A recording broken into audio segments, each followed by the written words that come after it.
סבבה. מופיע לך שאנחנו מקליטים? מצוין. טוב, ערב טוב. אנחנו נמצאים כאן עם קרן חובבי ציון, שאנחנו ממש ממש שמחים, קודם כל שיש מפגש, אה, וגם ליקטנו ככה כמה שאלות מהקהל, גם שנמצא וגם מי שלא נמצא. אה, והנושא שבאמת רצינו לדבר עליו זה רגעי משבר בהורות. אנחנו יודעים שהרבה מהסביבה והקהילה שלנו אה, מדברים הרבה על מה כן לעשות, ואיך כן הכל ראוי להיות. ולפעמים אנחנו ככה לא מטאטאים את הקשיים מתחת לשטיח, אבל קשה לנו לצאת עם זה החוצה, ואנחנו יודעים שלכולנו יש התמודדויות. אז מהסיבה הזאת ככה פתחנו בנושא הזה, ונראה לי נראה לי שיש עוד הרבה מעבר למפגש הזה. נשמח ככה, קרן, תגידי כמה מילים על עצמך ועל מה שאת עושה, ונשמח ככה נזרום אל תוך השיחה. אוקיי, אז ערב טוב. אמ, אז אני אימא לשלושה ילדים מקסימים, בני 22, 19 ו-15. אני מטפלת רגשית, אני משלבת כמה שיטות וגישות טיפוליות. אני מתעסקת בעיקר בטראומה, ובעיקר בטראומה התפתחותית, שזה בעצם טראומות מתקופות הילדות והינקות. הייתי גננת המון שנים, אני מאוד אוהבת את זה, אפילו קצת מתגעגעת, משתעשעת ברעיון לפעמים לחזור לשם, למרות שאני מבינה שאני כבר בפרק אחר. אני מנחה של צוותים חינוכיים, מדריכת הורים, ואני מעבירה גם סדנאות והרצאות שמאגדות את כל השנים האלה שאני עובדת עם ילדים ואימא בעצמי, לידע כזה שמאוד מאוד, אני מרגישה שעוזר להורים מאוד להבין את עצמם, ואז גם על הדרך בדרך כלל הם באים בגלל הילדים, אבל הם מהר מאוד מבינים את עצמם ומתרגשים מלהבין את עצמם, וברגע שהם מבינים את מערכת ההפעלה שלהם, אז אוטומטית הם גם מבינים את הילדים, כי זה על אותו עיקרון, אותה מערכת הפעלה. בצבע אחר, כן? אבל אז זה מה שאני עושה. אני מאוד אוהבת ללמד, ואני בעיקר אוהבת ללמד מתוך מפגש, זאת אומרת, פחות, אני יכולה להרצות על גוגל מהלך על כמעט כל נושא בתחום הזה, אבל אני יותר אוהבת לענות על שאלות ספציפיות, יותר מרגש אותי. כן. אמ, אז הנקודה ממש ממש מעניינת, מה שאמרת עכשיו. יש לנו נטייה ככה, כשאנחנו בתחום הזה, היא לנסות להבין את הילד. זאת אומרת, לעשות פוקוס על התפתחות הילד, שלבי ההתפתחות, רכישת שפה, כל הנושא של נטיות, תקופות רגישות, עיצוב הסביבה ועוד. ובעצם, בנוסף לזה, את לוקחת את המצלמה, מעבירה את המצלמה ועושה זום, לא רק על התפתחות הילד, אלא בוא נסתכל רגע על עצמנו בתור הורים. זאת אומרת, זה נכון שאם אנחנו נבין את הילד, אז יהיה לנו שם ערך, אבל רגע, מה אם להבין את עצמנו? כי יש הרבה דברים שיוצרים אצלנו טריגר, יוצרים אצלנו תגובות, הדברים שלא הכרנו, שלא ראינו בבית שגדלנו בו, דברים שקשורים גם לזוגיות ולמעגלים נוספים, ודווקא מה שאת מספרת, זה שהמסע הזה מרגש אותנו לא רק כשאנחנו צוללים בהתבוננות אל הילדים, אלא גם בהתבוננות לעבר עצמנו. אז זה ככה ממש ממש מעניין מה שאמרת. אני הייתי רוצה לצלול ממש ישר לעניינים, ללכלך את הידיים בקטע הזה, ולשאול אותך כמה שאלות ככה נוקבות, שאני בטוח שכולנו מתמודדים איתן, או שאנחנו נתמודד איתן באיזשהו שלב. מהמם. ומתוך זה אולי לצאת ככה לדברים שבהמשך. אז כן, היו כמה חבר'ה ששאלו, מה קורה עם ילד שלא מקשיב באופן עקבי, כן? אני אנקוב בגילאים כדי שיהיה ברור, כן? גיל 10, 11, 12, תלך להתקלח, זה הזמן לאכול ארוחת ערב, תכין שיעורי בית, זה הזמן ללכת לישון. לא מקשיב באופן עקבי. באופן עקבי, או, או שהוא לא עונה, או שהתגובה שלו, מה אכפת לי? לא בקטע של אלימות, או מפעיל מכבשים, בולדוזרים, כלום, פשוט כאילו לא מקשיב. אבל אני אגע בנקודה יותר מדויקת, כן? יכול להיות שצריך להחליף את המילה ילד שלא מקשיב למשהו שהוא קצת יותר לא נעים. כשאנחנו אומרים ילד לא מקשיב, אנחנו בעצם מתכוונים לילד לא מציית, אוקיי? כן. כי מקשיב, בוודאי שהוא מקשיב, הוא שומע, עובדה שהוא יודע להגיב כשהוא רוצה להגיב, כן? לא בטוח, תכף גם אני אגע בזה, אבל על אוקיי, השמיעה, אוקיי, וחוש, חתיכת חוש. כן. אז אבל כן, בדרך כלל כשיש ביטוי כזה, כשהורים אומרים לא מקשיב, שבעצם לא עושה מה שאני אומרת. כן, כן. אז אנחנו ככה נתחיל בזה ואנחנו נצלול יותר עמוק, כן. אוקיי, אז אחלה שאלה לפתיחה. אמ, בגלל שאני מתעסקת בטראומה, אז אני רוצה רגע להסביר איך הגוף שלנו עובד. אמ, יש שני דברים שחשובים לכל יצור חי. אחד, זה חוויה של ביטחון. זאת אומרת, אנחנו נגיב ולא נגיב, אמ, אנחנו יכולים, הגוף שלנו יש לו מערכת עצבים, ומערכת העצבים מחולקת לשני ענפים, החלק שנע וזז ומשחק וקופץ, ומתי שצריך גם מתייצב להגן עלינו, שזה המערכת הסימפתטית, ויש את החלק הפרסימפתטי שתפקידו להרגיע, וכל הזמן יש גלים של הצפה, שיכולה להיות גם הצפה טובה, והרגעה, הצפה והרגעה, והגוף יודע לעשות את האיזונים שלו ואת מה שנקרא הומאוסטזיס. ומה שמכוון את הגוף של כל בעל חיים וגם הגוף האנושי זה אחד, להתרחק מסכנות או להגיב לסכנות, והשני, להמשיך בתנועה המתוכננת שלי. זאת אומרת, להורים זה נראה כמו מקשיב או לא מקשיב, אבל הילד בבית זה הבית שלו. מבחינתו זה, הוא עכשיו רואה טלוויזיה, הוא משחק במחשב, הוא עושה איזשהו, זאת אומרת, יש לו תוכנית פעולה. והפרעה לתוכנית פעולה, מערכת העצבים תופסת אותה, כמו שהיא תגיב לזה, כמו שהיא תגיב למצבי סכנה.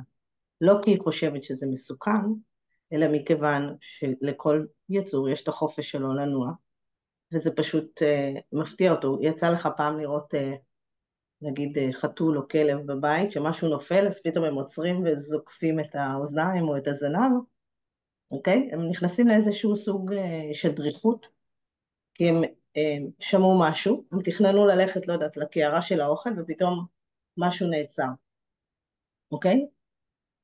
העצירה הזאת של התנועה, לנו ההורים, שאנחנו ככה, יש לנו כמה ילדים לארגן בערב, או ילד אחד, ואנחנו נורא נורא תפקודיים, ורוצים כבר לסיים את הערב, וללכת לישון, מה שנקרא לתקתק, אנחנו שוכחים שיש פה בן אדם בפני עצמו, נכון שהוא הילד שלנו, אבל זה כמו שאני אהיה במשרד, ואני אגיד לחברה, בואי, את באה לקפה, אנחנו יורדים למטה. והיא תגיד לי, שנייה, את באה לקפה, שנייה, אז אני אגיד, היא לא מקשיבה לי? אני לא אגיד את זה על מבוגר. כאילו, זה קשה לנו לקבל את זה, כי כאילו, מה, יופי, אז הוא ינהל את הבית? אבל מבחינת נקודת המבט של הילד ואיך שהוא בא לעולם, הוא לא תכנן שמישהו יכוון לו את התנועה. Mm, זה גם לא אמור להיות ככה. אנחנו לא נדבר עם אף בן אדם מבוגר בצורה הזאת. גם אם נדבר יפה, אנחנו נשאל. אני בטוחה שגם הורים שואלים, אתה יכול להיכנס, אני בטוחה שהם לא ישר באים בזה. אבל אז קודם כל צריך אחד להבין שיש לו איזושהי תוכנית מסוימת, ו... והיא מופרעת, אוקיי? ואז הבנתי. הגוף שלו יגיב אוטומטית, מערכת העצבים תגיב להפרעה הזאת. לפעמים היא תגיד, כן, אני נכנס, לפעמים תגיד שנייה. לפעמים אם הילד נגיד ממש בזון, יש חלק במערכת העצבים שאתה ממש במין מנוחה כזה, מכיר שאתה חולם בהקיץ, או אפילו אנחנו כאילו מבוגרים, מהמם. לכל בן אדם יש את החלק הזה במערכת העצבים. אז אתה שומע כזה, יש לי את כל, כאילו, זה איפשהו באזור, אתה מכיר את זה שאתה, לא יודעת מה, מדבר עם מישהו וכבר, אתה רואה את הפה שלו זז, אבל אתה כבר לא שומע, כאילו אתה כבר באיזה עולם משלך. זה משהו פיזיולוגי, זה ממש הפרשה של הורמונים כאלה ואחרים. אז בשבילנו זה נראה שהוא לא מקשיב, אבל בתוכו מתחולל עולם שלם כרגע. כן, כן. אה, אז, אז כן. אז רגע, אז מה שאת אומרת עכשיו, זה נשמע מאוד מאוד מדויק. אם תוכלי רק טיפ-טיפה להרחיב על הקשר בין זה לאיך שהילד תופס או ניצב בפני מצב שמוגדר בתור איום או סכנה. זאת אומרת, האם בהכרח, למשל, בוא נראה שאני לא מצווה עליו, לא צועק עליו, כנס למקלחת, כן? אומר לו, אה, משה, הגיע הזמן להתקלח, כן? האם, אה, האם זה משהו שהוא כבר מתויג, או נכנס לקטגוריה של איום בגלל שהוא מפריע לי לתוכניות, או שרק אם זה מבוצע בצורה שהיא ממש תוקפנית, פולשנית, צעקנית וכאלה, אז אני כאילו מתייג את זה אל תוך המחלקה הזאת במרכאות. אז זהו, זה נורא, זו תשובה שהיא אולי יכולה לעצבן, אבל שוב, אם אני לוקחת את זה רגע לעולם של המבוגרים, אז נגיד שאתה ראש צוות ואתה אומר, חבר'ה, הגיע הזמן לישיבת צוות. כל מי שניהל צוות של מבוגרים יודע שיש את זה שייכנס ראשון, וזה שידבר באמצע, וזה שיקראו לו 200,000 פעם, נכון? כאילו, אבל כמנהלי צוות, רוב האנשים כאילו תהיה להם איזו גמישות מסוימת עד שזה מתרחש ועד שקורית הישיבת צוות, ויהיה צחוקים ויגידו, וגם ידברו על הדבר הזה, אז יגידו הוא תמיד מאחר, או ככה. וכשמדובר בילדים, אז הזווית שלנו היא טיפה משתנה. עכשיו, אני חושבת, אני יודעת גם, אם אני רוצה להניע מישהו לפעולה, לא מתוך הרצון שלי להניע לפעולה, אלא מכיוון שאני רוצה איתו קשר, אני רוצה שהילד ידע שעכשיו מבחינתי זה הזמן שאנחנו מתחילים להתארגן לפרידה לחדרים, ואולי אני רוצה את הזמן הזה לעצמי. ואני יכולה להיות אימא שאומרת שהם ילכו לישון מתי שמתאים להם לישון, רק שיתקלחו לפני, בסדר? אז המערכת לא תפרש את זה כאיום, אם היא תרגיש שמי שפונה אליה הוא safe place, בן אדם שמעביר ביטחון, שיוצר איתי ביטחון וקונקשן, זה אותו דבר, אנחנו יצורים יונקים, המוח שלנו הוא מוח של יונקים, ולכן אנחנו רוצים להרגיש ביטחון לא רק כמו לטאה שאף אחד עכשיו לא ידרוך עליי, אלא גם שאני בטוח בתוך הלהקה שלי, שאני מוגן, שיש חיבור, יש מבט בעיניים, אז גם בתור גננת, נגיד אני עכשיו אומרת לכל הילדים לסדר, שאנחנו מסדרים עכשיו את הגן, בסדר? לפני שאנחנו הולכים לאכול. אז לפעמים אני אגיד, אוקיי חברים, עוד כמה דקות אנחנו מסדרים, ואז אני אגיד, עכשיו אנחנו מתחילים לסדר, או שיהיה לנו איזה שיר, או מנגינה, או איזשהו קיו. תמיד יהיו את הילדים שהם בקטע שלהם, בדיוק כי בנו איזה מסילה של רכבת, או משחקים באיזה משהו, הם שומעים אותי, אבל הם גם לא שומעים אותי, כי הם ממש בתוך העולם שלהם, במיוחד ככל שהם יותר צעירים, הם מאוד משחקים, וזה חתיכת אזור קדוש. ואז אני פשוט, כמו שאתה או אני היינו רוצים שיבקשו מאיתנו, כשאנחנו בזון שלנו, ואנחנו צריכים עכשיו לצאת ממנו בשבילי לספק רצון של מישהו אחר, אז אני אשים יד על הכתף, ואני אתכופף, אוקיי, ואני אסתכל אוקיי. בעיניים, ואני אגיד לידי, אנחנו מסדרים, את מסיימת תכף עם בתחילת דרכי כגננת, אמרנו מסדרים, כולם מסדרים, למה היא הסוציומטית, הסתכלתי על זה כאילו אנחנו בטירונות בצבא, כאילו ילדה בת 3 מתכננת עכשיו לדפוק את כולם. לא, בכלל לא ידעתי אז על כל מה שאני יודעת היום. אז אני חושבת שמאוד יעזור להורים, כשהם אומרים שילד לא מקשיב, אחד, את הבקשות שלהם לעשות עם קונקשן, עם מבט בעיניים, עם עצירה, אפילו, ולא בצורה מגמתית, אפילו להגיד, 10 דקות לפני, אני יושב לידו בספה, מה קורה? שם עליו יד, מדבר איתו, סתם מדגדגת אותו, מתקרבלת איתו. עכשיו, יכול להיות שהוא 10 זה כבר, זה גיל ההתבגרות החדש, כאילו 8-10. יכול להיות שהוא יגיד לי, די, תעזבי אותי, אני לא יודעת איך הוא יגיב, אני אכבד גם את זה. כן, אבל אני אדע שאני עושה, אנחנו חיים אבל בעולם מאוד הקשר, תפקודי. כן. הקשר הוא כן, נורא נורא חשוב. כן, הקשר הוא כן, נורא חשוב, לא בצורה מניפולטיבית, כי קשר הוא דבר חשוב, יותר בא לנו לעשות עבור מישהו שרואה אותנו. כן, לא כל, אני חייבת להגיד, נגיד קשר עין, לא לכל הילדים זה מתאים. יש ילדים שהקשר עין הוא יכול להיות עבורם מאיים. אז כל הורה צריך להכיר את הילד שלו. אם אנחנו נהיה תפקודיים ויש לנו לו"ז מסודר, אנחנו לא מתפנים רגע להתבונן.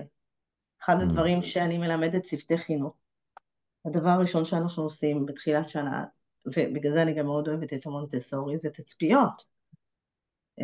אני גם למדתי בקדמה, ואני הכנסתי את זה קצת לגן שלי, כאילו, והייתי בגנים מונטסוריים. הנושא של תצפית הוא לא רק באיזו תקופה הילד, אלא מה הקטע שלו. ילדים זה כמו זרע. עכשיו אני ואתה נלך למשתלה ונקנה זרעים של, לא יודעת מה, של כוסברה או פטרוזיליה, אז אנחנו נדע איך נראית כוסברה או פטרוזיליה, או לא יודעת מה, איזה פרח, וזה יצמח לנו. אתה לא יודע מה צומח כשיש זרע של ילד. אתה כאילו נכון, עומד ומתבונן, ואז אתה בודק מה מדשן את האדמה שלו, מה מתאים. כל אחד יגיע לו אחרת, חלק צריך בשביל להיכנס להתקלח, יצטרך איזה ליטוף בגב, וחלק יצטרך שתמשוך אותו ותשים אותו ככה עליך על הכתפיים, ואחר יצטרך קצת יותר התגוששות, וכל מיני. וזה שילוב של מנהיגות, של אם אני מחליטה, וזה חלק מהערכים שלי, אני רוצה שהילדים יתכנסו להתקלח ואין פה בכלל שאלה, ואיך אני את הזרע הספציפי הזה דואגת שהוא ייכנס למקלחת, מה הקטע שלו, מה מניע אותו לפעולה. הבנתי, הבנתי. אבל לא אני, בצורה, אם אנחנו מניפולטיביים, אנחנו חוקרים את זה רק בשביל שהוא ייכנס למקלחת, כמו שאתה תרגיש את זה ואני ארגיש אם יעשו לנו את זה, הם פי אלף יותר הרגישו, הם עובדים במיוחד עד גיל 6-7, הם עובדים על גלי מוח אחרים, על תדר אחר, הם עובדים אנרגטית ואינטואיטיבית, והם ירגישו את זה אם אנחנו עושים את זה רק כי זה תרגיל שלימדו אותנו בהדרכת הורים, ולא באמת בשביל להכיר את הבן כן, אדם שאני חיה איתו. כן, כן. זה ממש מסוג הדברים שתמיד, גם כן, בשיחות עם חברים ועוד, אז מניפולציות זה משהו שתמיד עובד. תמיד עובד לטווח הקצר. זאת אומרת, זה עובד אם אתה רוצה לטווח קצר, אם אתה רוצה זה פעם אחת, סבבה לגמרי, ולכן אין סיבה לפנות לזה, אם אתה רוצה לשרוף אני משהו. זוכרת שכשהדרכתי הורים לפני 20 שנה, אז הייתי אומרת, תקני לה טושים לאמבטיה, ותשימי לה, ואז אחרי שבוע היא אומרת, זה כבר לא עובד הטושים לאמבטיה.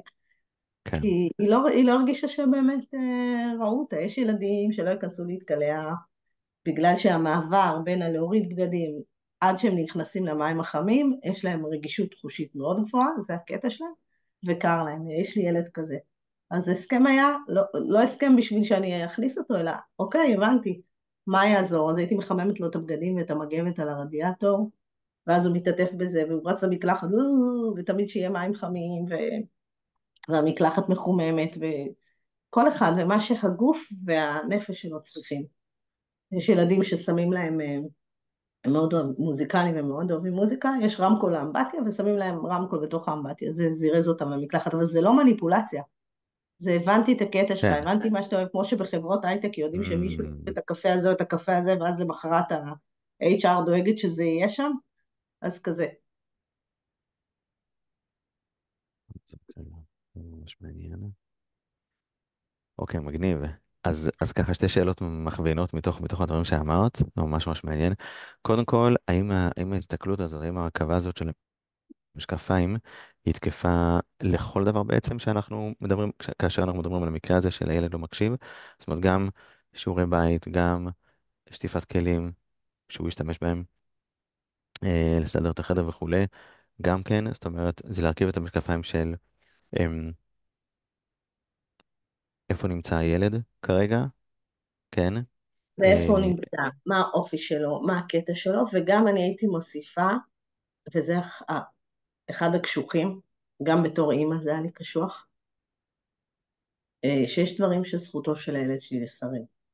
זאת אומרת, הוא human being בפני עצמו. זכותו לא לרצות לעשות דברים מסוימים. עכשיו, אני יכולה כמנהיגה להגיד, גם אני לא אוהבת לעשות כלים, אבל כל אחד ישטוף את הצלחת שלו.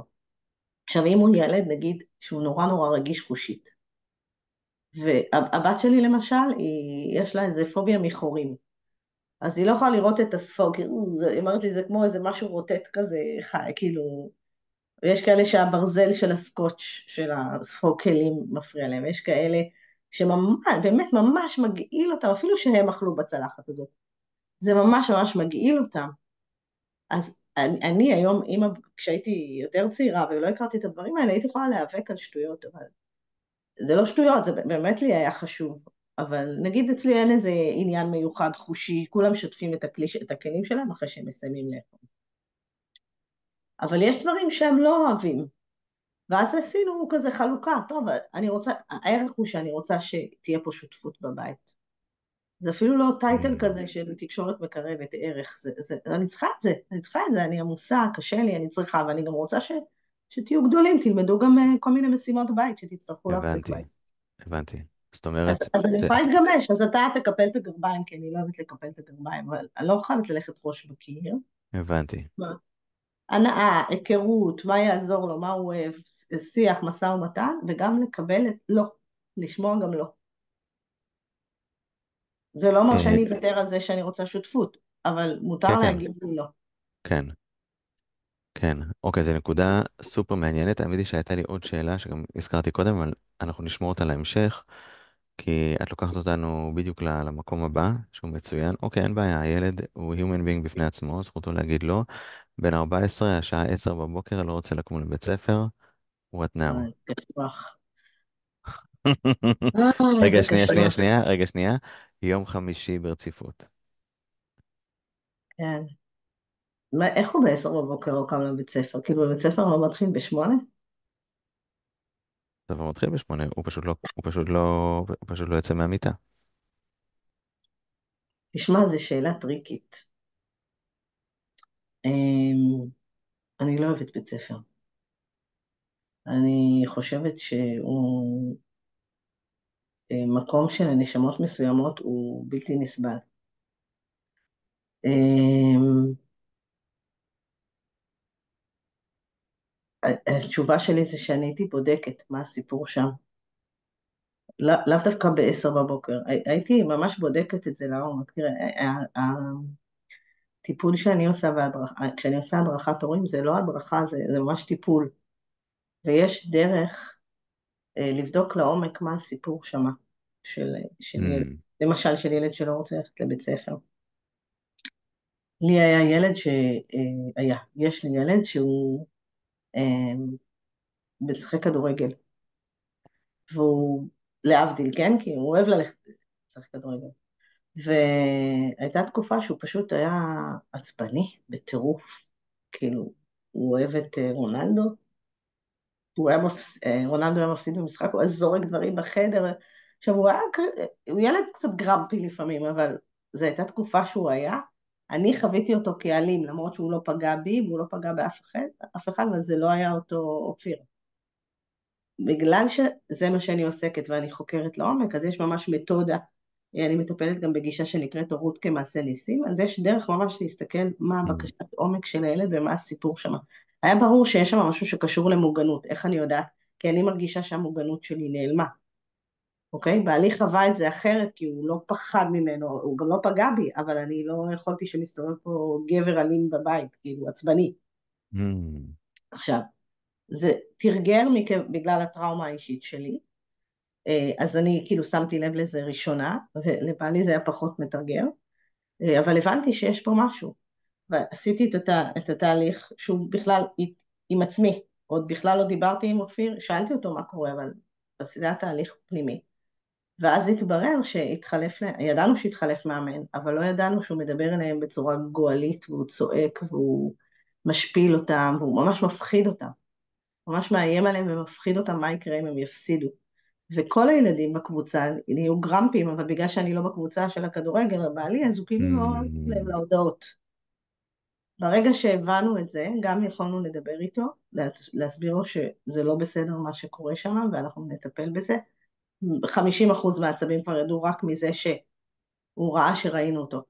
דיברנו אני ואתה היום, לסיום כזה, בלי מילים, כזה, ואחר כך גם היה את התהליך מול המאמן ומול הקבוצה, עכשיו, לא הצלחנו לגרום למאמן הזה לעזוב, והיו הורים שעזבו והיו הורים שנשארו, אבל מיד הילד שלי נרגע, כי הוא בעצם סימן, אני מרגיש לא בטוח.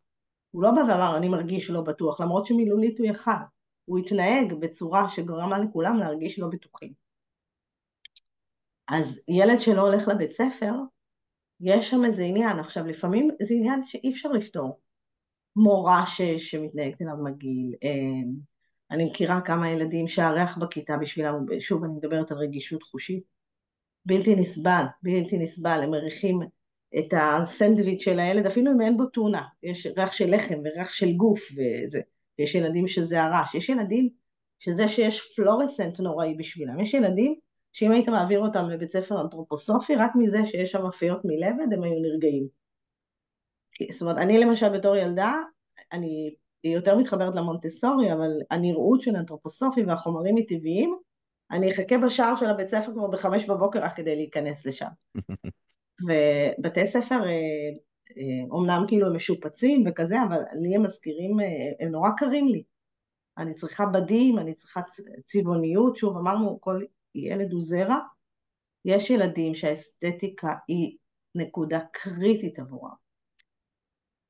וזה באופי שלהם, ויש ילדים שהאסתטיקה קשורה לשליטה וארגון וסדר, שהיא קשורה דווקא יותר לטראומה, אבל יש סיבה למה ילד לא הולך לבית ספר. זה שהמבוגרים תכננו את זה, שיהיה כזה דבר בית ספר והכל, וכולם אמרו, למשל יש ילדים שבבוקר לוקח לנשמה שלהם שעה להיכנס חזרה לגוף. עכשיו אני קוראת לזה נשמה, אבל מבחינת מערכת העצבים, באמת לוקח להם הרבה זמן לעבור במערכת העצבים היררכית. יש את מוח הזוחלים, ויש היררכיה, כאילו יש את החלק הזוחלי, יש את החלק הלימבי, ויש את מה שנקרא ונטרל, שזה התקשורת, החיבור, הקונקשן. אז יש ילדים שלוקח להם איזה שעה, שעתיים בכלל להגיע למצב של ונטרל. אתה מכיר את הכוס הזאת שצוחקים שיש כוס של קפה, ויש מסומן עליה פסים, ורק בפס התחתון רשום עכשיו אפשר לדבר איתי? אז ככה, עכשיו, הוא מגיע ב8, אף אחד לא אומר, טוב, נחכה לך עד 10, כאילו, כבר זהו, המורה מזמזמת לו במוח, כאילו, אנחנו המבוגרים קבענו איזשהו לוז, שמתאים לכולם לשחק במשחק הזה, גם של העבודה, ותסתכל, גם עולם העבודה משתנה מאז הקורונה, מאוד מקובל שיומיים אתה בבית, יש אפשרות לצאת יותר מוקדם, מלא מעסיקים, כל כך קשה למצוא עובדים עכשיו, אז מלא מעסיקים משנים ומגמישים את האיירון, זה כבר לא כמו פעם שההורים שלנו נשקו את הרגליים לבן אדם ובאו מ8 עד 6 בערב לעבודה. זה השתנה, הגוף שלנו משתנה, אנחנו יותר מכוונים גם לעונג.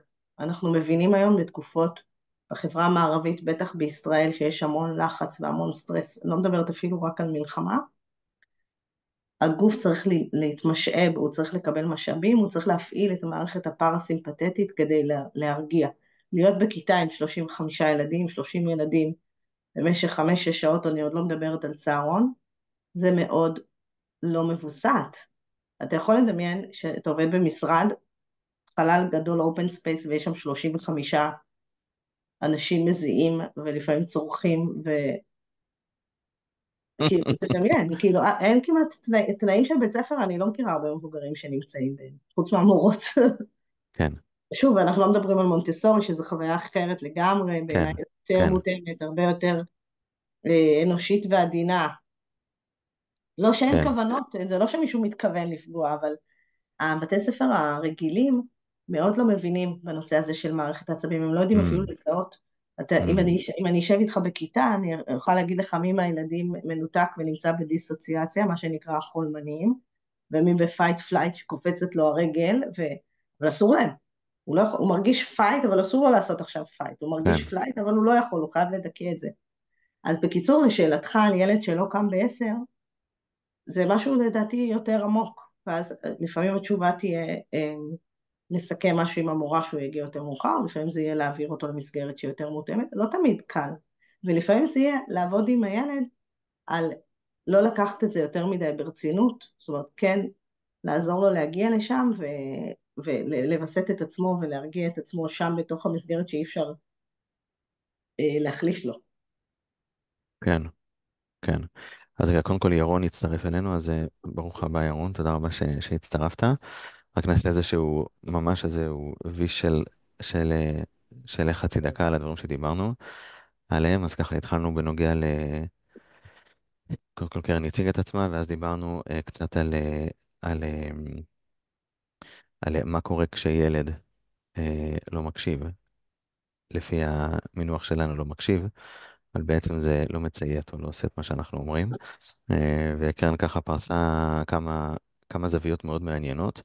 בין היתר, אנחנו תכף ניקח את הזווית הזאת, אנחנו נמשיך אותה, ההקבלה בין, זה היה מאוד מעניין, ההקבלה בין עולם הילדים לעולם המבוגרים. זאת אומרת, מה זאת אומרת, אם יש לי חברה, כן, אני לא מצפה ממנה לציית לי כשאני מבקשת ממנה, כן?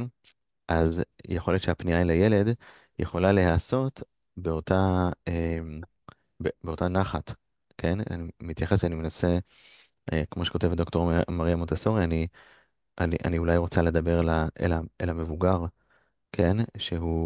או אל האדם, כן? שהוא נטוע בתוך הילד, ובעצם לקרוא לו החוצה, באמצעות זה שאני מתייחס אליו כמו אדם, כמו אדם, לא אדם בוגר, אלא כמו אדם, כמו מי שהוא עומד בפניי. ולא כאילו לצפות ממנו שהוא עכשיו בגלל יש לו גובה מסוים וגיל מסוים, אז שהוא אמור לעשות את מה שאני מבקשת. דיברנו גם קרן הזכירה את העניין של נקודת העומק.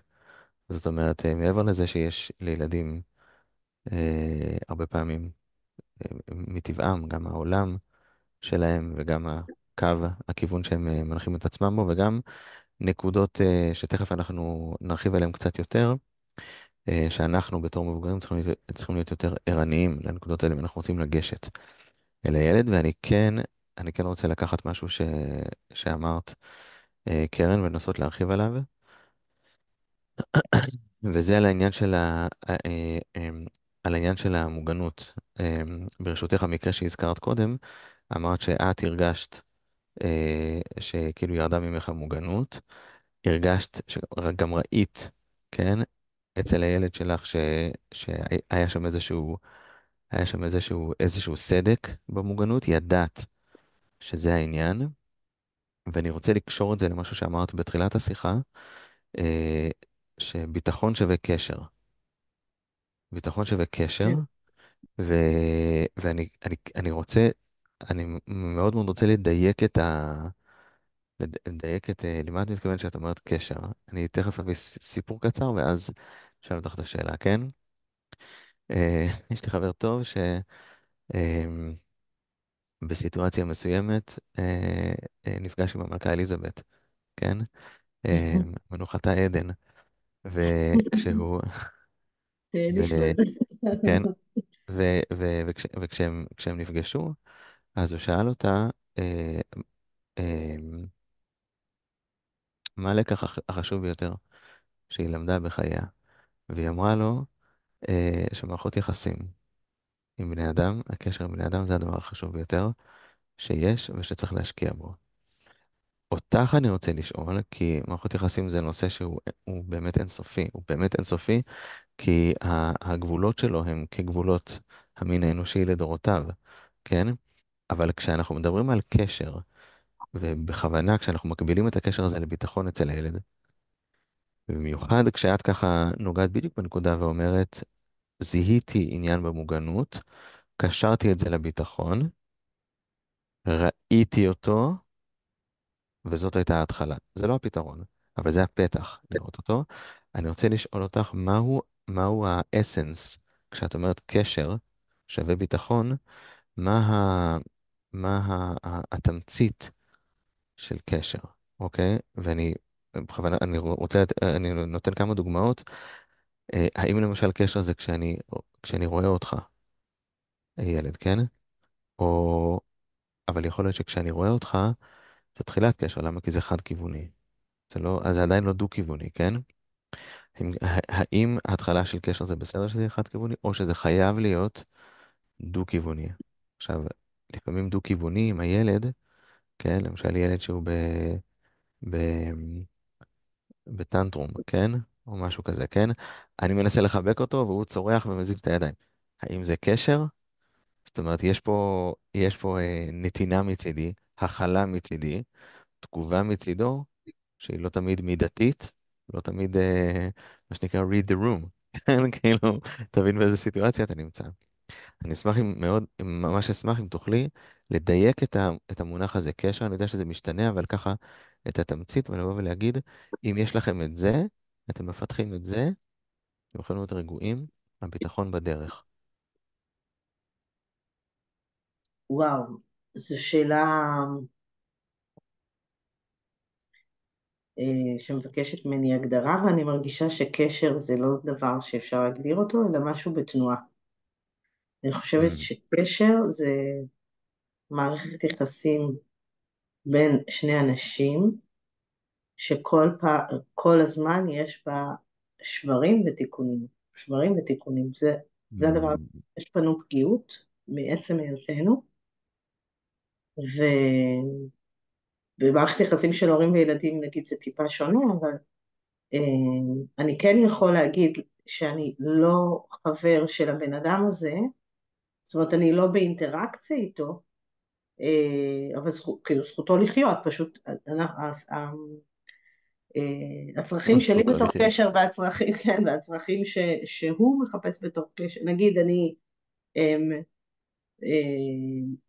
אוהבת מאוד מישהי, אבל היא בליינית בטירוף, והיא אוהבת ממש לצאת ולבלות במקומות רועשים, ואני לא, אז אכפת לי ממנה, היא חשובה לי, אבל מתי שהיא תרצה להיפגש בסגנון שלי, או שאני ארצה להיפגש בסגנון שלה, אז זה יכול להתאים, אבל זה לא יהיה קשר עמוק ומתמשך. אה, אז קשר, אני חושבת שהמילה חיבור היא מילה שנכונה לי, ומעניין שאמרת שבהתחלה הוא חד-כיווני, אני לא חושבת שזה נכון, כאילו, תחשוב על תינוק רגע שממש בין כמה שבועות, חודשים, שאמא מגיעה אליו למיטה כשהוא התעורר, או אבא, והוא רק שומע את הקול והיא אומרת משהו, והוא כזה מחייך ועושה עם הידיים, זה דו-כיווני לגמרי, Mm, אוקיי? או שהוא מלטף אותה, או מתקרבל עליה, או שם עליה את הראש, כזה, זה גם לחוויה של הורה, לא רק שהילד מראה התנהגות של קשר, גם זה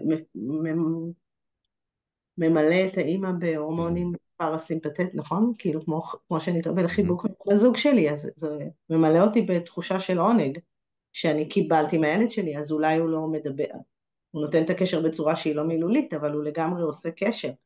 תחשוב רגע, אנחנו מדברים על יונקים, תחשוב על לטאה או על צב ים, לעומת נגיד אריות, להקת אריות.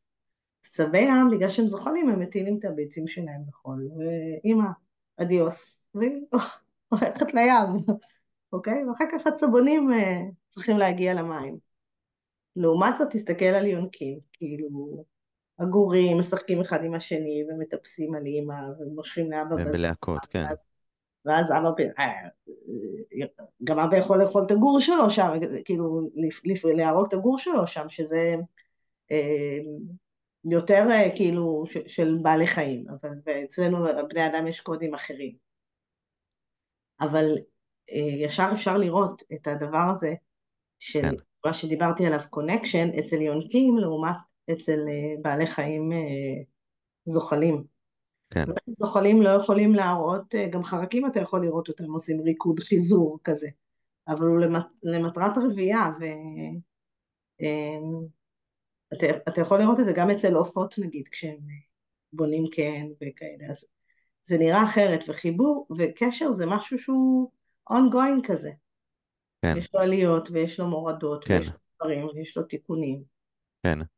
אני רוצה, סליחה שאני ככה מקצר, אני רוצה רגע לקרקע את הנקודה הזאת, כי זה משהו שהוא מאוד מאוד מעניין. אמרת, אוקיי, קשה לי עם העניין הזה של ההגדרות, כי אני רואה קשר יותר בתור משהו שהוא תנועה, כן? שהוא יחס, הוא לא משהו שהוא עומד, מתחיל פה, מסתיים פה, אלא הוא הוא משהו כזה. חי, אבל, הוא מתפתח, כן. כן, כן, אבל מה שהזכרת, כן, כתבתי לעצמי פה על בסיס הדברים שאמרת, תנועה רצונית של שברים ותיקונים. אבל, אבל, מה שזה אומר זה שהשברים צריכים להיות שם. זאת אומרת, לפעמים אנחנו בתחושה של להפך. רגע, אם יש שברים, מה קורה לקשר שלנו? אוקיי? להפך, אם אין שברים, אז סימן שזה לא באמת קשר. אוקיי, אז אני חושב שהנקודה הזאת היא נקודה מאוד מאוד מאוד חשובה, מאוד חשובה. להבדיל, כמו למשל לזייף כאשר אנחנו מנסים ללמוד על כלי נגינה, זה משהו שהוא מחויב המציאות. אמ, אבל, אבל יותר מזה, כן? זאת אומרת, יש לזה התייחסות גם אצל דוקטור מריה מונטסורי, to anticipate the mistake. זאת אומרת, כשאנחנו נכנסים לתוך שלב חדש, תוך אתגר חדש, למשל עם הילדים המתבגרים שלנו, אז צריכה להיות אצלנו ציפייה לשבירה, ולא ללכת על ביצים, כן? רגע, רגע, רק שלא יישבר איזה משהו, לא, להפך, רגע. מישהו העלה עכשיו את הרף 5 סנטימטר, אני צריך עכשיו לקפוץ יותר גבוה, כן? ממש ככה. מדהים, זו הסתכלות ממש, הסתכלות, הסתכלות ממש ממש, אה, אני חושב שהיא מחדשת, כי זה דבר אחד לבוא ולהסתכל על הילד בן שנתיים ולהגיד איך הוא גדל, ועכשיו אנחנו נכנסים לגן, והאתגרים עוד בפנינו, כן? ו... וילד בן 15 שאומר כאילו, וואו, כן? האתגרים שיש לנו בגילאים האלה הם שונים לגמרי. אמ, אני תראה, רוצה... בגלל שאמרתי לך שאני גם מתעסקת בנושא של טראומה, אז יש לנו שני מרחבי צמיחה. אם תדמיין את הסמל של האינפיניטי, של השמונה הפוך, שזה סמל שמשתמשים בו בגישה, אחת הגישות שאני משתמשת בהן, ה-SE, Somatic Experiencing. אז צד אחד זה המעגל של הריפוי, מעגל המשאבים, והצד השני זה המעגל של הכאב, המעגל של הטראומה. המעגל של המשאבים זה בעצם, גם כשאני מלמדת צוותי חינוך, כשאנחנו בונים תוכנית, אז אנחנו מסתכלים על הילד משתי זוויות. זווית אחת זה מה הקטע שלו. כמו שבמונטסורי אנחנו נראה שיש שם את תקופת רגישות הזו, והתקופת רגישות אנחנו נתאים את המשחקים ואת את המדפים בהתאם. אז אני רואה מה הקטע, הילד הזה נורא בענייני אותיות, והילד הזה, אוקיי, חוץ מזה שזה תקופת רגישות, יש גם את הצבע של כל ילד, יש לו את המשאבים הפנימיים שלו והחיצוניים שלו. הוא מאוד אוהב להיות בטבע ובחוץ, והוא נורא אוהב כל דבר שקשור לגלגלים, בסדר? אז זה הזנה אחת, והצד של הטראומה והמעגל של הכאב, זה המקום של השברים. וכשעובדים נכון עם השבר, לא מפחדים מזה ומבינים שאפשר למנף אותו לריפוי, אז אחרי שהמשבר מסתיים, מזקקים ממנו משאב. זאת אומרת, סתם לדוגמה, אם לקחנו את השאלה הראשונה של הילד שלי שלא רוצה להתקלח, אז אני יכולה, אחרי משבר כזה, אחרי שהבנתי מה קורה שם, להתחיל להגיד, הילד הזה, אתה נורא רגיש, לא במובן החלש של המילה. אתה שם לב לכל דבר. משה שלנו, הוא שם לב להכל, הוא יריח, אם יהיה שריפה, הוא הראשון שיריח את זה. זאת אומרת, לקחת את הדבר הזה, ובמקום לקרוא לו מכשול או בעיה, להפוך אותו למשאב, זאת אומרת שהוא ידע את זה על עצמו, Mm, ויחד עם זה הוא גם ידע איפה זה פוגש, נגיד, אני כל פעם שאני מבשלת, אז הילד שלי mm, יוצא ורעש בחידה, אני אומרת לו, מה, יש איזה ריח מסריח? הוא אומר, לא, אני אוהב את הריח רק אחרי שזה מבושל, הוא לא יכול להריח תבלינים וזה, רק אחרי זה מאוד טעים לו. טעים לו ברמה שהוא חושב שאני צריכה ללכת למאסטר שף, אפילו לא קרוב, אבל הוא לא אוהב להריח. אז אמא אחרת יכולה להגיד, יואו, קרצייה, אי אפשר לעשות פה כלום בבית כזה, כאילו להתעצבן מזה או לא לאהוב את זה, אבל אם אני מבינה שיש פה איזה משהו שפשוט פוגש אותי בצורה אחרת, כי אני לא רגישה לתבלינים, אז אני לוקחת את זה, עובדת איתו על זה, זו דוגמה קלה, יש משברים יותר mhm, גדולים, ואז אני הופכת את זה למשהו שהוא יכיר את עצמו יותר טוב, אני אכיר אותו ואתלהב מזה שזה הקטע שלו, אוקיי? והדבר הזה, במקום להישאר בתוך המעגל של הטראומה, כמו משהו שלא הובנתי בו ולא מבינים אותי ולא יודעים עליי, זה הפך להיות משאב. הבנתי, כמו הבנתי. שאם אני אעבוד עם מישהו שהוא שעבר טראומה אחרת, מבוגר, אז הוא ייקח מזה את התושייה שלו, איך שהוא פעל שם במקום שהוא נפגע, את התושייה שלו, או את היצירתיות שלו, או את זה שהוא עזר לאנשים אחרים, כאילו אנחנו לא נשאיר את זה שם, אנחנו כן, כן, נזקק מזה את מה כן, שיצא מזה טוב. כן. אני רוצה רגע להביא דוגמה מעולם אחר לגמרי, ופשוט לשאול אם את מתכוונת לזה. אמ, לפני כמה שנים, אז ממש זכיתי ללמוד אצל צורף. אמ, וראיתי אותו עובד בצורה, הזכרת קודם כמעשה ניסים, ממש כמעשה ניסים. הבן אדם ידי זהב, ברכת השם עליו, בצורה מטורפת. והיה משהו שהוא היה באמת באמת אומן בו, וזה היה הדבר הזה. מישהו היה נותן לו תכשיט, שהתכשיט היה פגוע לפעמים בצורה ש... בצורה שאי אפשר לתקן. רוב הדברים אפשר לתקן. יש דברים מעטים שזה בעיטורים עצמם, משהו שנשבר, בדברים מאוד מאוד עדינים, שאתה צריך לבנות את זה מחדש. והוא היה יודע, אני ראיתי אותו עושה את זה הרבה פעמים, הוא היה יודע לקחת פגם ולהפוך אותו לחלק היפה שבתכשיט, כן? Mm. לחלק היפה שבתכשיט, עד כדי כך שכשהיית מסתכל על התכשיט, היית אומר, הוא הרבה יותר יפה ככה, מאשר אם הוא היה ככה. ויש לזה, זה תורה שלמה של אמן, זאת אומרת, הוא יכול לעשות את זה בין אם הוא מראה שהתכשיט אינו מושלם, כן, כמו הסדקים שמלאים בזהב אצל היפנים, כן, כן, או לפעמים פשוט אה, בכל מיני טכניקות של ליטוש וחריטה וחקיקה, הופך את הפגם לאיזשהו קישוט, איזושהי, אמ, איזושהי משיכת מכחול חדשה על התכשיט שמראה, וואו, זה משהו לא צפוי, וזה דווקא, זה מהמם ככה. ראיתי אותו עושה את זה כמה פעמים, וזה כמובן נטוע גם בשורשים אני חושב, של כל המסורות בעולם, כן? של, אמ, להמתיק את המים המרים, ויש מלא מלא דברים, כן?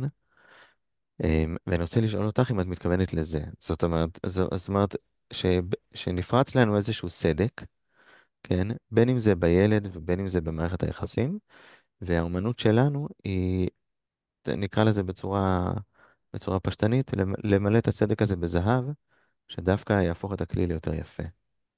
או שאת מתכוונת למשהו אחר. אני מרגישה שחסר משהו באמצע. אני מרגישה שכשיש סדק, סליחה, קודם כל, אני כהורה, כאימא, כאבא, צריך קודם כל לעשות כבוד לשבר שהתחולל בתוכי. זאת אומרת, זה קודם כל רגישות. להכיר בו. כן, עוד לפני שאני Mm, הופך את זה לקישוט, אני צריכה וואו. מיני להתאבל על זה שנשברה לי הטבעת, Mm, אוקיי?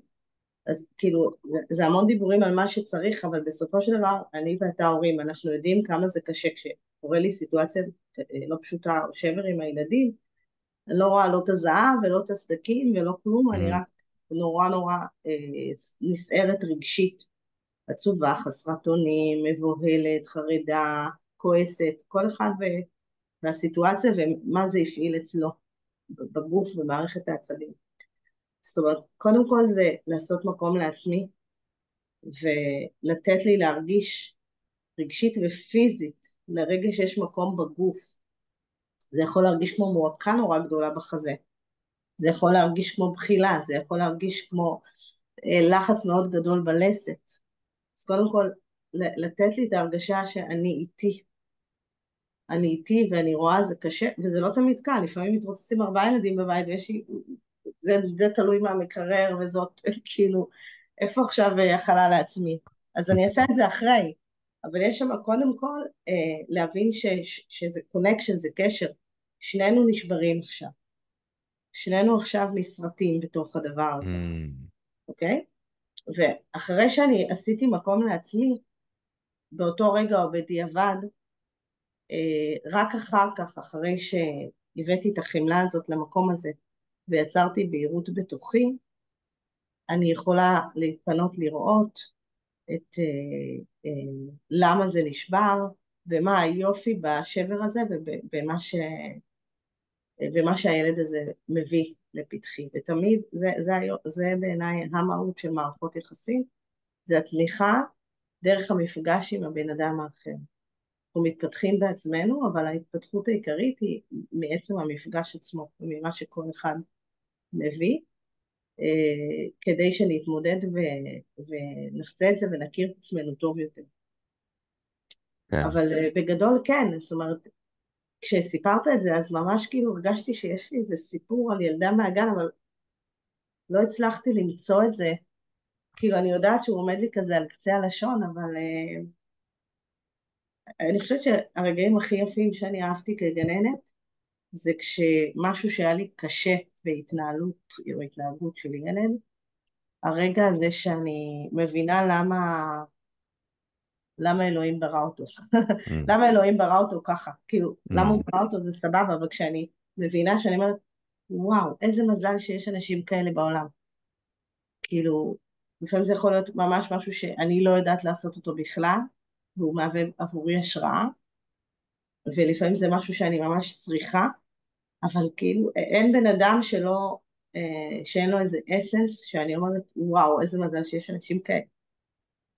נגיד הבת שלי, היא, כשהיא הייתה קטנה והיא הייתה נגיד נעצבת, אז היא הייתה יכולה לבכות שעות, והיא הייתה הולכת מול המראה ומסתכלת על עצמה בוכה, ולי זה היה נראה נורא נורא דרמטי ומוגזם, ולמה ככה וזה, ובאיזשהו שלב, גם עם עזרה של אנשים מבחוץ, יכולתי לראות, הילדה היא כמו קוביית קרח, כשהיא עצובה, היא צריכה שהכל ינמס, ואז היא בונה את עצמה מחדש. זאת אומרת, היא צריכה וואו, לנזול כולה, היא צריכה לנזול, היא וואו, צריכה לראות שהיא נוזלת, וואו, מוציאה את וואו, כל הכאב החוצה עד היום, היא וואו, לא יכולה לחזור מהבסיס ככה, שהרודים שעכשיו היא נמסה, ואז היא בונה את עצמה מחדש. וואו, וואו, כמו שהיא נמסה, ככה היא גם אוהבת, זאת אומרת, העוצמות האהבה של הילדה, וואו, זה וואו, כמו שהיא בוכה. כשהיא וואו, מרגישה אליך משהו, זה בכזו עוצמה, אוקיי? זו דוגמה אחת, כאילו, כן, כל אחד מהילדים שלי, כמה כן. דוגמאות כאלה שהתחילו כזה, למה זה ככה? ואז איזה מזל שזה ככה, כמה צריך את זה ככה. זה ענה לך? כן, כן, כן, כן, כן, מטורף. אני גם כותב כאן במקביל ככה את התובנות וגם את ה... אמ, אבל חשוב לי להגיד שזה לא כזה נצנצים וקסמים, בהתחלה זה אני ברור, צריכה לדפוק את הראש בקיר כי היא בוכה כבר שעתיים, כן? כאילו. זה ברור, זה ברור, אבל זה נראה את הורגת פה, אם אני מדבר על הסימן של האינסוף, אמ, איזשהו תהליך שבעצם אנחנו גדלים ביחד עם הילד, כן? ממש. אוקיי, וזה מדהים, ממש ממש מדהים, זה דוקטור מריה מונטסורי מדברת על זה בהקדמה שלה, אמ, בהקדמה לספר The Absorbent Mind, היא אומרת שאם היא יכולה לתמצת את כל החינוך על רגל אחת, זה שזה לא חד-כיווני, כן? זאת אומרת, החברה מדברת על חינוך בתור לגרום או לעצב או לעשות כן? וזה פשוט לא ככה, כן? זה פשוט לא ככה, אלא זה ממש, ממש מערכת יחסים. אני גם לא חושבת שזה לעצב עט, אני אני, חושבת שזה ללטש, זה ללטש ולראות את לחשוף, כן, היהלום, כן. כן, כן. אני חושב שיש הרבה, כן, אני חושב שעם אתה יודע הזמן, מה, אני אפילו חושבת שזה בכלל לא זה, וגם למיטב זיכרוני מריה מונטסורי אמרה את זה, זה יותר לא להפריע, זה קורה מאליו. אני חושב שיש הרבה דימויים, כן? גם הזכרת קודם את הדרך הנכונה לדשן את הזרעים. יש כאילו, זאת אומרת, היא ספציפית מדברת על כמו פרח שצריך לוודא שיש, שיש, נעים. שיש מקור אור מספיק חזק כדי שהוא יצמח לכיוון של האור הזה, כן? זאת אומרת, אם יש תאורה אחרת, אז לוודא שהשמש החזקה היא בידיים הנכונות ועוד.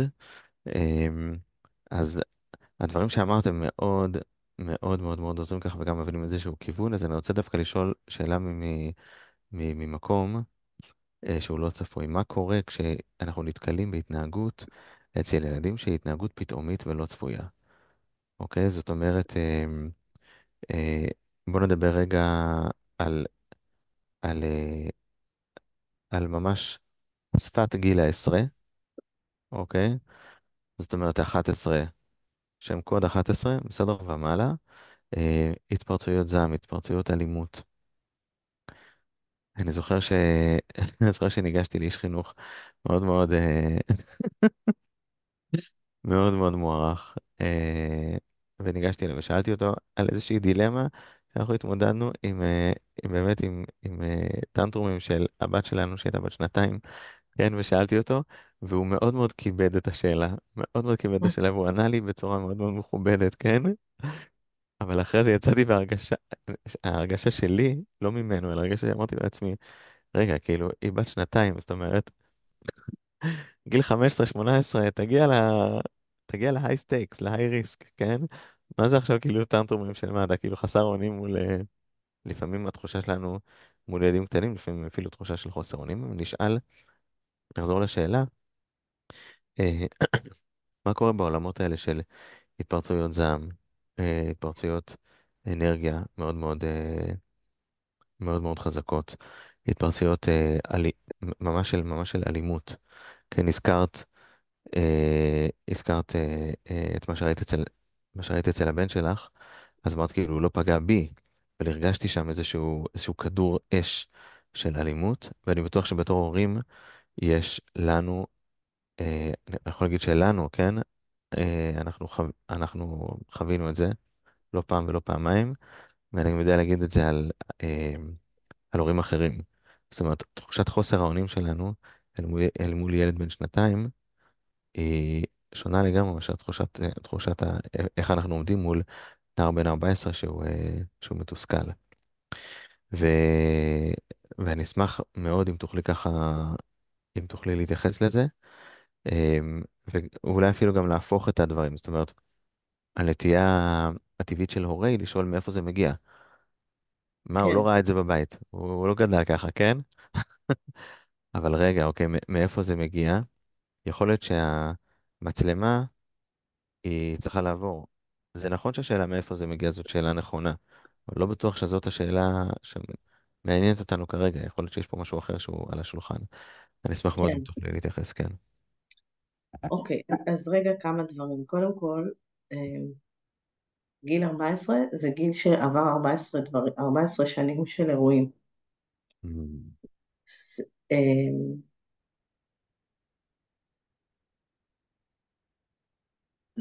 אלימות או זעם זה יכול להיות או תגובה לאירוע שקורה, או איזה אירוע מתגלגל, נגיד, לא יודעת מה, בריונות בבית ספר ובבית הוא מוציא את זה, וזה יכול להיות גם סימפטומים של פוסט-טראומה מאירועים בילדות. התקפי זעם זה אחד הסימנים של פוסט-טראומה. Mm. ולפוסט-טראומה יש שלבים. מה שקורה בפוסט-טראומה זה שבטראומה עצמה, האירוע הראשוני שפגע, לא, הגוף לא הצליח להשלים את התגובת הגנה שלו, שזה או לברוח או לתקוף או לתקשר ולפתור את זה, אוקיי? הוא כאילו נתקע על פריז. ואז המערכת העצבים כל הזמן תחפש להשלים את זה. והאירועים בסביבה יהיו טריגרים שיפעילו את זה מחדש. אני אתן רגע דוגמה. אני בתור תינוקת, כשנולדתי, אה, שמו אותי, היה לי צוות ילודים, ושמו אותי במכשיר פוטו, אתה יודע מה זה? ולא שמו לי את הכיסוי עיניים. תסבירי, אוקיי. פוטו זה מכשיר שמקרין אור אולטרה סגול על מהמם. האור, התינוקת חשופה, וזה אור על האור של התינוקת, כדי שתהיה הפרשה של חומר, נראה לי נקרא בילירובין מהכבד, כדי לרפא את הצהבת. עכשיו, היום יש מדיניות של אפס הפרדה, ותחשוב שנות ה-70 בית חרושת לתינוקות, ויש תינוקת בתוך קופסה מפלסטיק שצורחת וצורחת וצורחת, ויש אור שממש ממש מסנוור אותה, היא רק בת יום יומיים, אוקיי? זה אירוע טראומטי לתינוק. גם אם אני בסבבה שלי מנסה להיוולד, ואז תקעו לי פומפה של ואקום לראש, ומשכו אותי החוצה. עכשיו, עזוב רגע אם היה צריך או לא היה צריך, נניח שתינוק היה בסכנת חיים, היה חייב לעשות ואקום, זה עדיין טראומה, זה עדיין כאב, טראומה זה לא מה שקרה, זה מה שקרה בתוכי כתוצאה ממה שקרה, זאת אומרת, אני הרגשתי שתקפו אותי, גם אם נקרח לי חבל הטבור מסביב לצוואר, והיה צריך לעזור לאמא שלי להוליד אותי, חבל הטבור עצמו, כל פעם שניסיתי לצאת מהתעלה, הרגשתי שזה חונק אותי. טראומה, בסדר? בגיל 14 אני כבר עם אוסף, שלא נדבר על זה, של גיל 14 שחי בישראל, שאולי נחשף לסרטונים מה-7 לאוקטובר. בוא נגיד שאנחנו לא חיים בישראל, אבל גיל 14 זה כבר מסע חיים עבר לא מעט. אז כל אירוע כזה, מורה שצרכה, כמעט נדרסתי, ילד שהציק לי בבית ספר, ילדה שהעליבה אותי, מלא מלא דברים, טראומה זה הצפה רגשית או אירוע פיזי שקרה לי, שגרם להצפה רגשית מאוד מאוד גבוהה, ולא הצלחתי באותו רגע לתפעל את זה בצורה טובה, לא היה מי שיעזור לי. אז התקפי זעם בגיל ההתבגרות יכולים להיות כבר סימפטומים של פוסט טראומה, לא צריך לפחד מזה, אפשר לרפא את זה,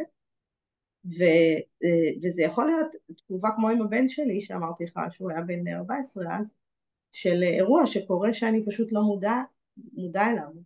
זה יכול להיות גם אירוע בבית שאני לא מודע אליו, אבל ברגע שילד מראה, עושה משהו שקשה להורה, סימן שקשה לילד. וזה מה שסיפרתי לך על הבן שלי והגישה שאני עובדת איתה, עם ירון פה אני חושבת, הם גם עושים, הוא ורועי עושים סדנה מגניבה לאבות לאבות, שאני חושבת שהם גם מלמדים את זה שם, ירון יכול לתקן אותי, אבל האינדיקציה שאם קשה לי, סימן שקשה לילד שלי, אוקיי? ואני צריכה לפרום את הדבר שקשה לו, הוא לא יבוא ויגיד לי, יש נערים בגיל ההתבגרות שיש להם קשר ממש טוב עם ההורים, נדיר אולי, והם גם יבואו ויגידו, אבל ברוב המקרים, וזה לא משנה באיזה גיל, אני עושה את זה גם כשבאים אליי הורים לילדים בגיל 30 ומשהו, יש קושי, אם לי קשה, סימן שמערכת העצבים של המישהו שאני איתו בקשר מאותתת לי על משהו, ואז אני יכולה לבדוק מתוך זה מה הסיבות לכעס. עכשיו, התקף זעם זה בעצם תגובת פייט של מערכת העצבים. זאת אומרת שהילד שלי מרגיש פחד, הוא מראה את זה בצורה של זעם, אבל הוא מפוחד. כשמערכת העצבים נדלקת בגלל היא חובה משהו כסכנה, ושוב אמרתי, סכנה גם יכול להיות שמה שנקרא uncompleted movement, אני תכננתי ללכת למסיבה ואת לא נותנת לי, את חוסמת לי את הגוף, אני מעוצבן, אוקיי? נניח שאני גור אריות והולך עם אמא שלי הלוויה לידי ופתאום בת צבוע. אז אמא שלי הלוויה תכננה לקחת אותי לאיזה מקום אחר, היא לא תכננה עכשיו שהצבוע יבוא, עכשיו היא צריכה להיכנס לקרב, בסדר? אז נורא קשה להורי, אנחנו מפחדים מכעס, התרבות שלנו נורא מוקיעה כעס. אנחנו יותר אוהבים גישות מעודנות לניהול קונפליקטים, אבל כעס זה דבר בריא וטבעי. פוגענות זה כאילו פיזית, לפגוע במישהו אחר או לקלל, זה פחות מקובל ולא מתאים, אבל כעס לכשעצמו הוא טבעי. זה רגע שמסמן שחצו לי את הגבול. אם הגעתי לאלימות ולזעם, סימן שאני זה לא חש משנה אם זה מאוים.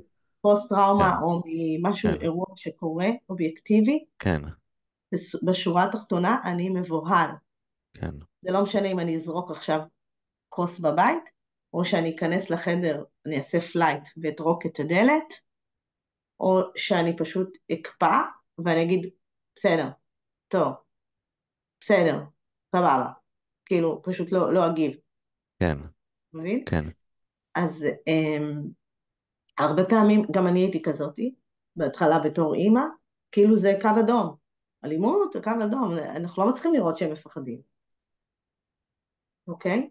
למה אמרתי עליי כתינוקת שהייתי בפוטו? כי מגיל צעיר מאוד, אנשים היו מעצבנים אותי, כי הם לא קולטים מה קורה סביבם, כאילו ממש בתור ילדה, כן? אבל זה היה שריד של טראומה, וגם התנהגות טבעית של ילד, שאמא, אמא, אמא, אמא, והוא יכעס, אבל אני לא הייתי חווה את זה כחוסר סבלנות, הייתי חווה את זה כזעם, הייתי מרגישה ממש זעם בגיל ממש צעיר, Mm, על זה שלא רואים אותי, לא שומעים אותי, לא מבינים אותי, אוקיי?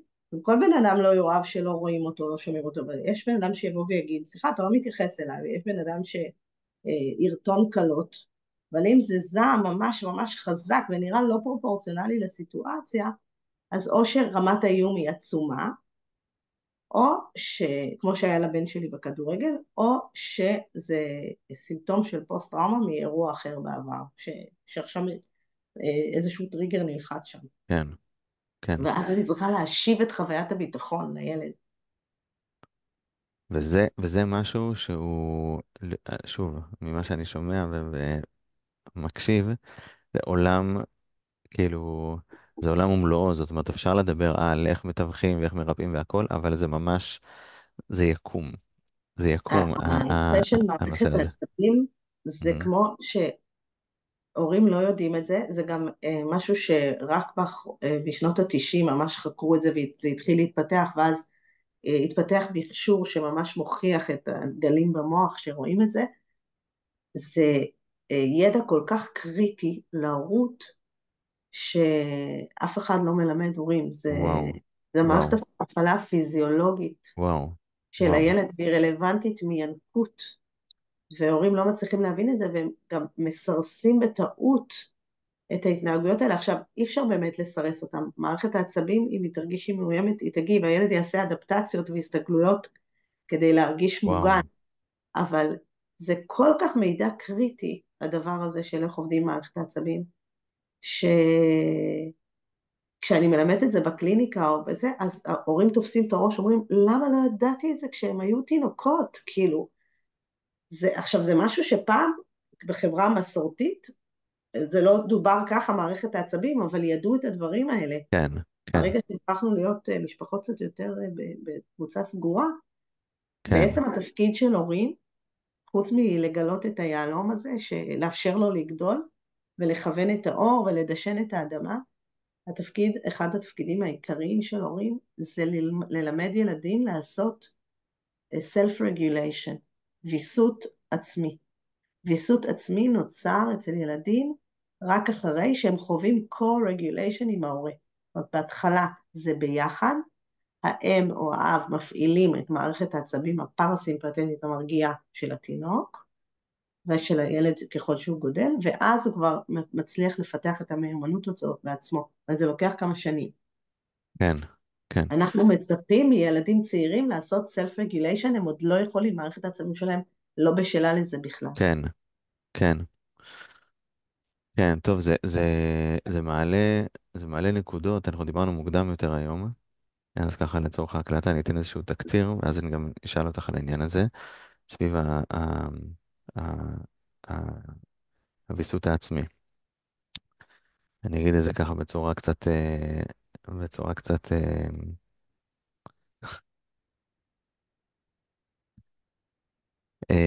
מעצבן אותי הקטע של הוויסות עצמי.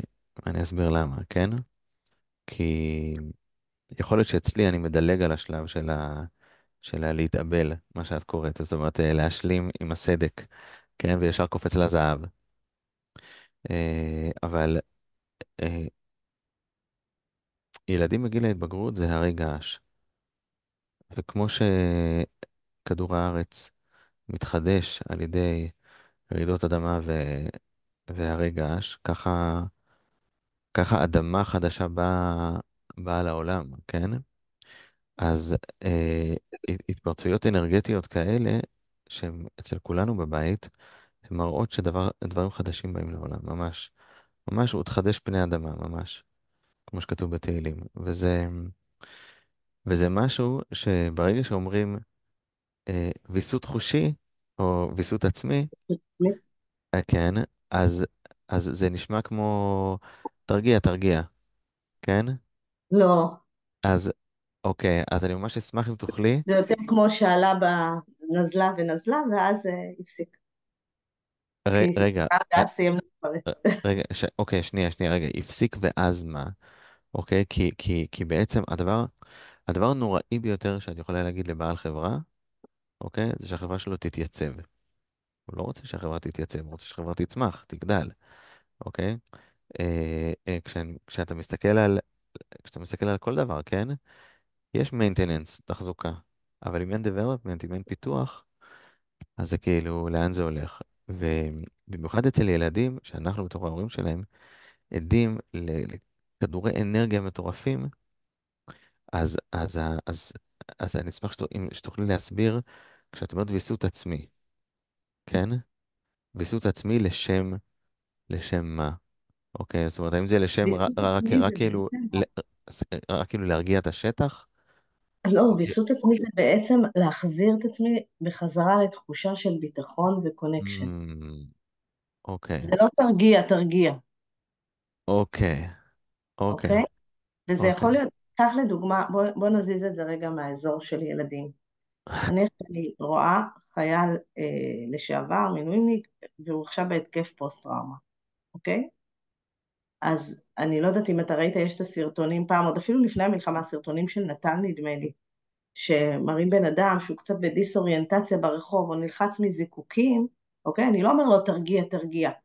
אני נותן לו יד, אני מסתכל לו בעיניים, יש כאלה שאוי ואבוי אם תחזיק להם את היד, אבל אני אמצא את הדרך שאני אראה לבן אדם, אתה לא לבד, אני פה איתך, אני אעזור לך. עכשיו, לא תמיד זה יהיה במילים, לפעמים צריך לתת לו, עכשיו נגיד, הבן שלי עד לא מזמן היה לנו ארון בחדר שלו עם חור של אגרוף בתוך הארון שהוא נתן באיזה גיל 15 נגיד, שהוא התעצבן על משהו כשהוא שיחק במחשב, בסדר? טוב, אוקיי. עכשיו, שוב, גם הגישה שלנו לכעס היא לא נקייה. כאילו, אני גדלתי לאבא שהוא אלים פיזית, היה לי מאוד מפחיד כעס והתפרצויות זעם. ואני חייבת להגיד לך שאצלנו בגיל ההתבגרות יחסית זה עבר חלק, כאילו האירוע הזה עם אהרון היה, לא, אני לא זוכרת התפרצויות, או שאני לא זוכרת אותו, אבל אני לא זוכרת התפרצויות זעם של הילדים נורא נורא גדולות, ויש לי עכשיו מתבגר פה בן 15-16 בבית.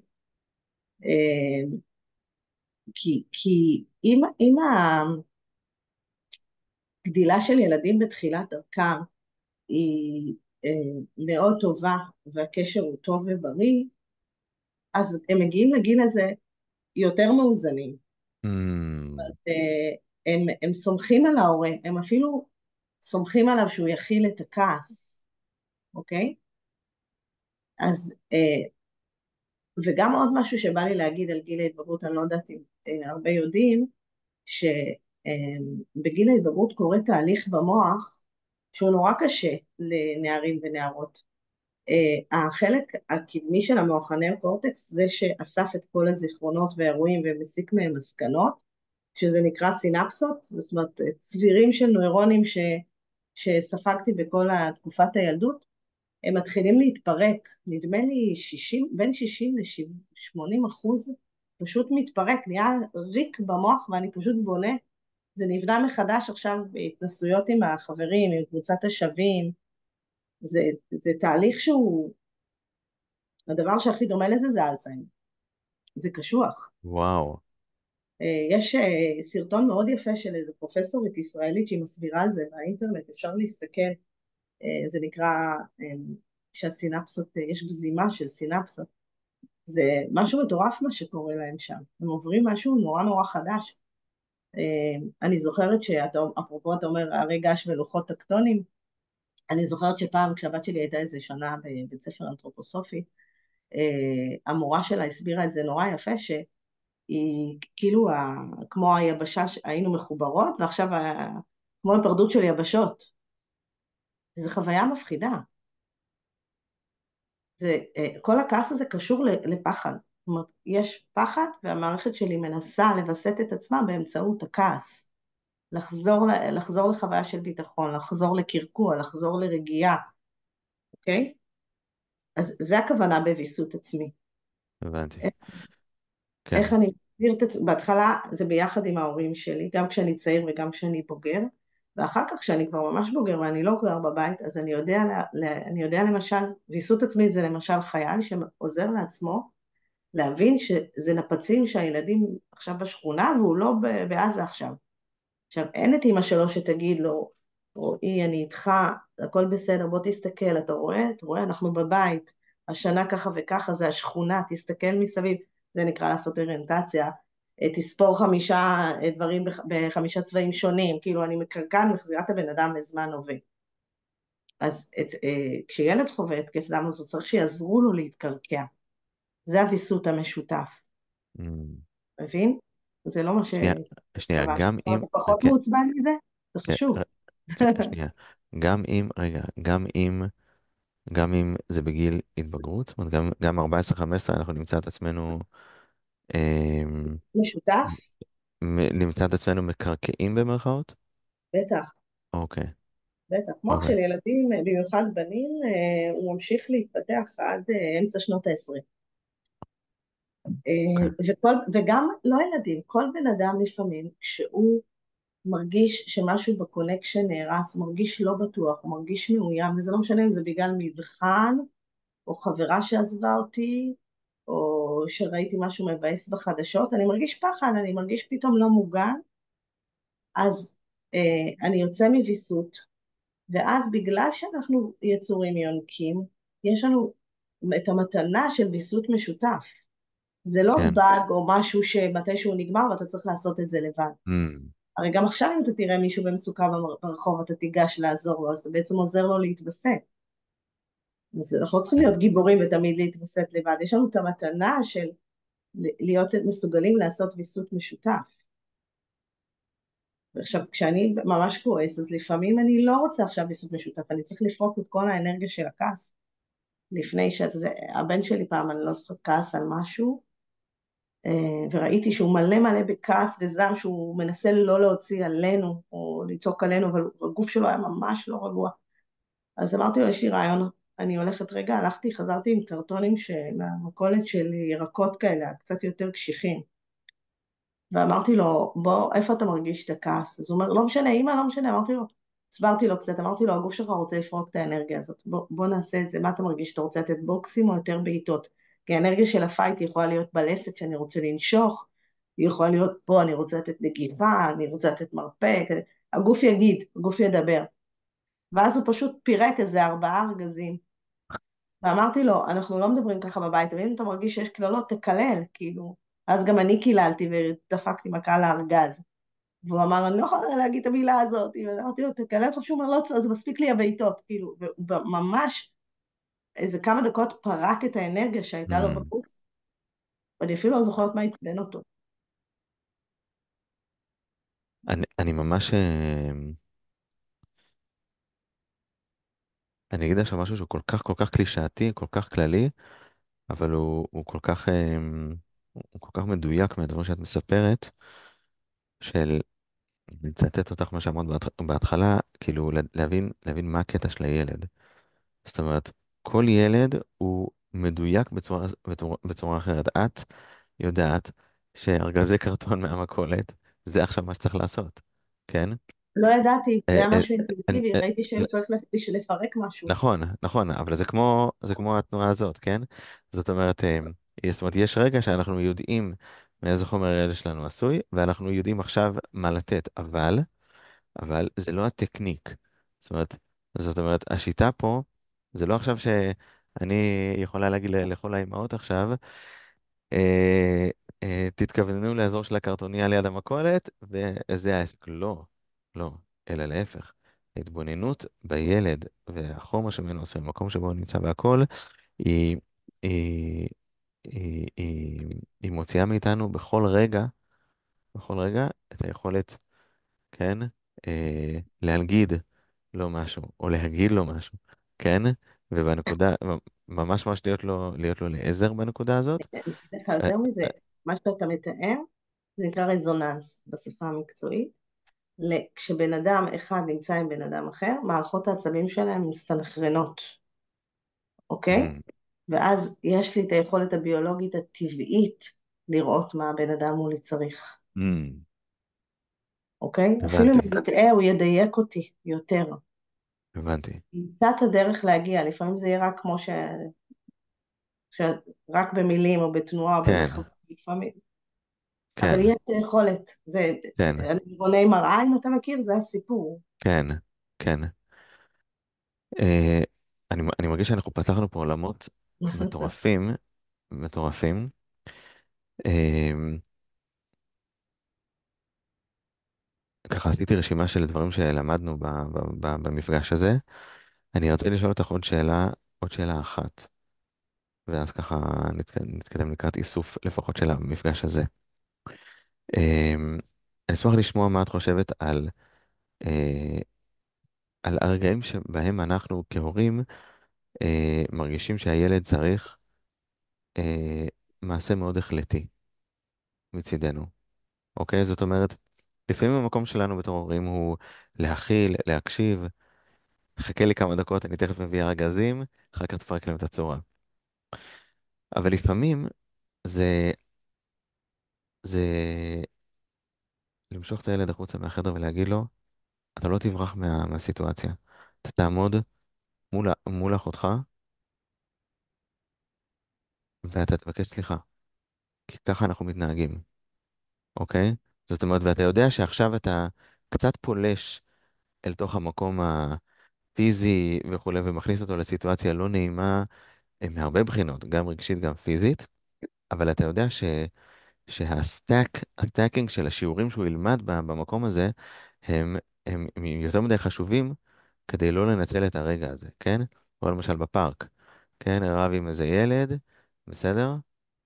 עכשיו אתה בא איתי, אתה עומד מולו, אתה אומר לו את מה שהוא צריך לשמוע, לא בורח. עכשיו, יש המון המון דברים שאחרי זה מי שמסתכל מהצד יגיד, מה, אבל תן לו, תכיל אותו, ס- סבבה לגמרי. יכול להיות שהוא מפחד, וזה בסדר לפחד, מותר לפחד, כן? אבל רגע אחד של כאילו גבורה, או כמו שגננת אמרה לי פעם, אני, היא אמרה, אני לא מעמידה בפינה, אני מעמידה במקום, כן? זאת אומרת, אני לא מענישה ילדים, כן? אבל אם הוא חצה את הגבול, כן? הוא יעמוד במקום, כן? והוא יעמוד מול עצמו. אני אעזור לו לעמוד מול עצמו, כדי לראות מה קרה פה, כן? אמ, ואני כן רוצה לשאול אותך קודם כל, האם החוש הזה שיש לנו בתור הורים, הוא, אה, אמ, האם מותר לנו ללכת למחוזות האלה? האם המחוזות האלה הם מחוזות שהם מועילים, כן? אפילו שיש בהם אולי נזק לטווח הזמן הקצר, התועלת שלהם לטווח הזמן הארוך, ונשמח מאוד, כי זה רגעים שבתור הורים אנחנו, סליחה שאני מעריך בשאלה, הם רגעים של פרדוקס, כן? אני הולך להעמיד אותו בסיטואציה לא נוחה, אבל הוא צריך את זה לחיים, אוקיי? אוקיי, אז אני אנסה לענות. אחד, מאוד חשוב שנדע את המניעים שלנו. לפעמים אני חושבת שהוא צריך את זה לחיים, אבל זה בעצם סיפור שלי שאני מנסה לסגור דרכו. וחשוב שאנחנו נברר את זה עם עצמנו קודם. Mm, מאוד חשוב כי יש לנו בליינד ספוטס, אוקיי? אמ, אני יכולה ממש, הייתה לי פעם שיחה על זה של בנות שיש להן אינסטגרם. איפה אני עוצרת, איפה אני שמה שם את הגבול, אם אני מרגישה שילדה, אני לא מדברת על מיניות, ילדה, אני מרגישה שהסרטונים שהיא עושה, היא מביכה את עצמה, והיא תתחרט על זה שהיא תהיה גדולה, mm, אוקיי? עכשיו אני יכולה לבוא ולהגיד, אה, או אתה יודע מה, אני אתן לך דוגמה מהבת שלי. אה, לא, זו דוגמה לא טובה, היא פחות מתאימה לסיטואציה הזאת, כי היא יותר מתמקדת באיך אני אומרת, אבל השאלה היא לא על איך, השאלה היא עם האם. אז כן, יש מקום למנהיגות הורית, יש מקום לידע והניסיון שלנו, אבל מאוד חשוב שנדע את המניעים, אם הם מגיעים ממקום שנותן, נדיב, mm. או ממקום שלוקח, וממקום שבעצם מנסה להרגיע את הפחדים של עצמנו, אתה מבין? כשאת מדברת על הפחדים של עצמנו, למה את מתכוונת? כל מיני חוקים וכל מיני דברים, נגיד אני, I was bullied בבית ספר, ואני עכשיו רוצה שהילד הזה יבוא בגן שעשועים ויגיד לילד הזה שהוא לא פראייר והוא כזה. Mm, ועכשיו יכול להיות שזה לא רצון של הילד שלי וזה גם לא ידפוק אותו והוא עדיין יהיה לא פראייר. mhm, אבל הסיטואציה שאני בעצם כופה על הגוף שלו לעשות משהו ומכריחה אותו לדבר כי ככה אני חושבת, לפעמים זה באמת יכול להיות הדבר הנכון ולפעמים זה משהו שהוא בא רק להרגיע אותי, את עצמי, אתה מבין? כן, כן, אז כן. חשוב לבדוק מה המניעים וחשוב גם לשים לב, נגיד אתה נתת את הדוגמה עם האחות, בסדר? אז שוב, אני צריכה לראות,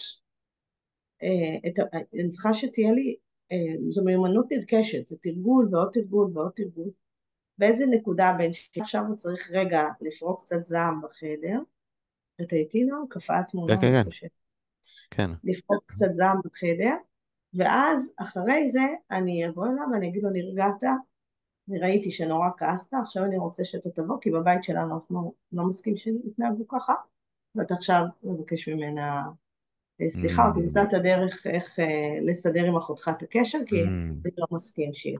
וואו, נגיד, הבן וואו. שלי אמרתי לך, הוא משחק כדורגל, אז, וגם בעלי אוהב כדורגל, אז יש להם דיבור, כזה כאילו, ואני הבן אדם, אני בן אדם מאוד עדין, אני לא יכולה שמדברים ככה. עכשיו, אני יודעת שיש לי רגישות מאוד גדולה, בתור ילדה שגדלה בשכונת מצוקה, שאני נורא מפחדת מגברים כזה, יאללה, מה זה, יאללה, יאללה, יאללה, כי יש בי, הגוף שלי מפחד מבנים כאלה,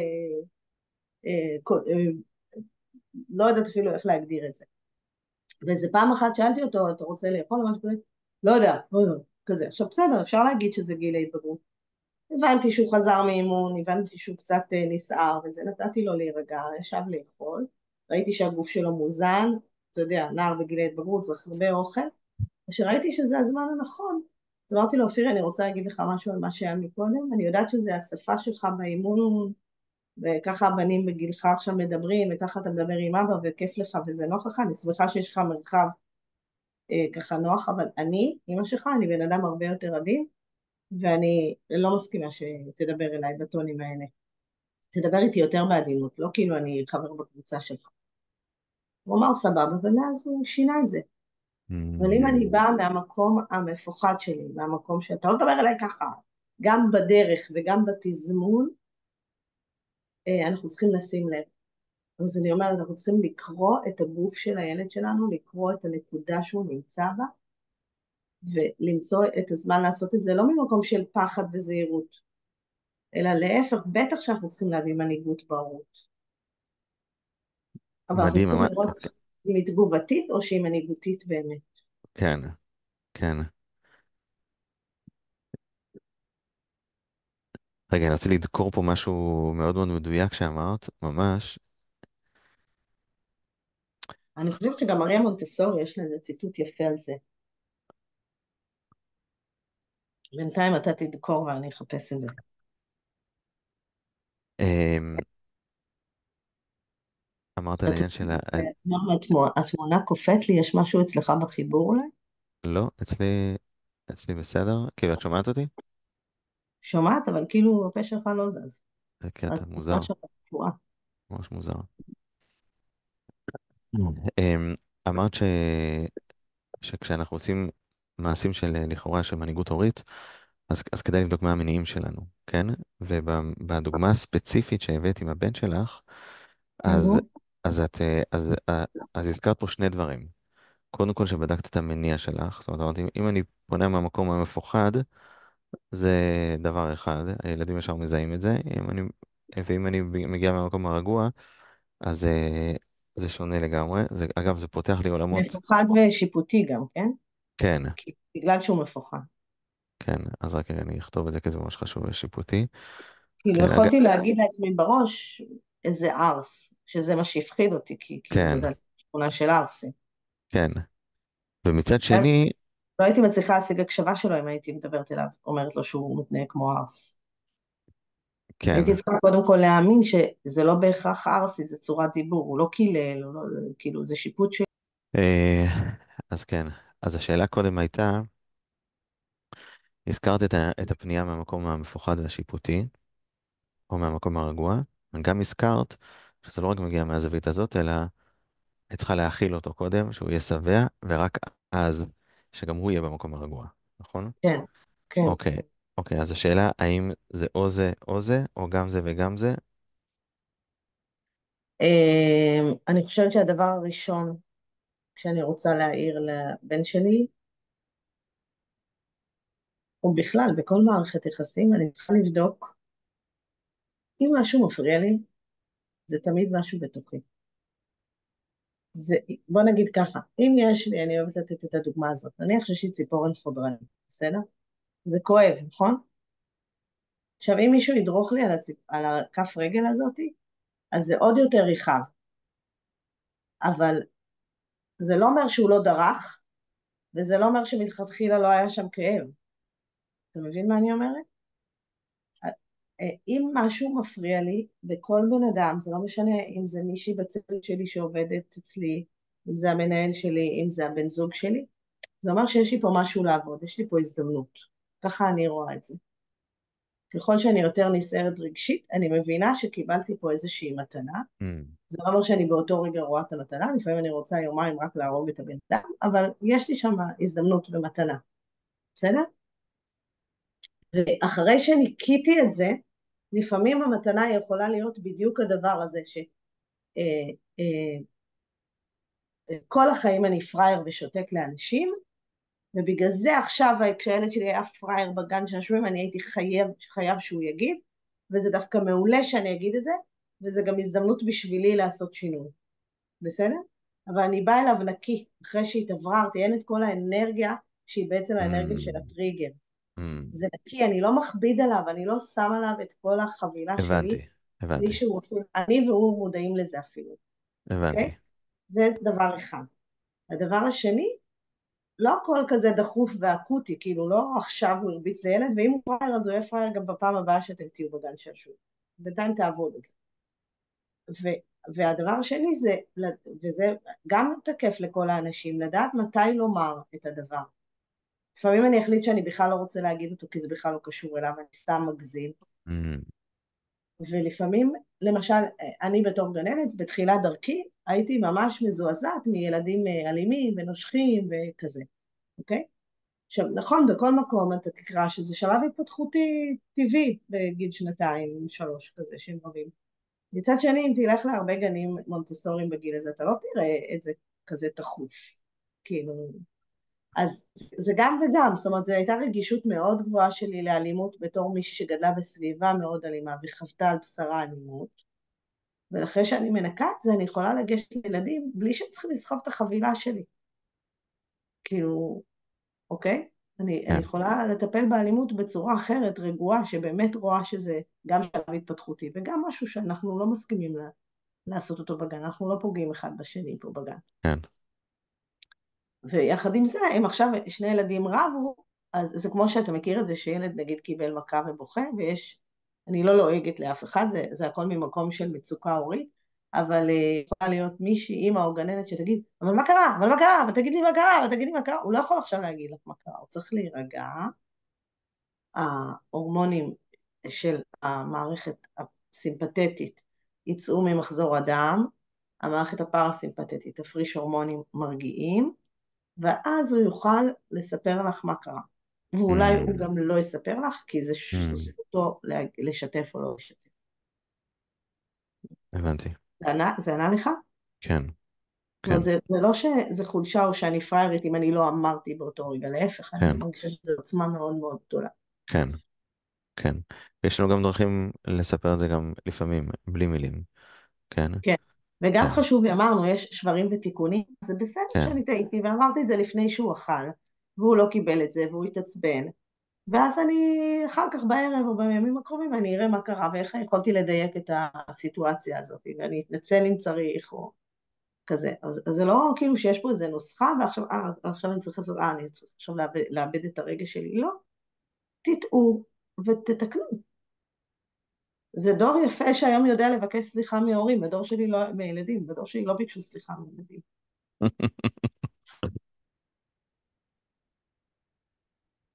נכון? סליחה, ביקשו.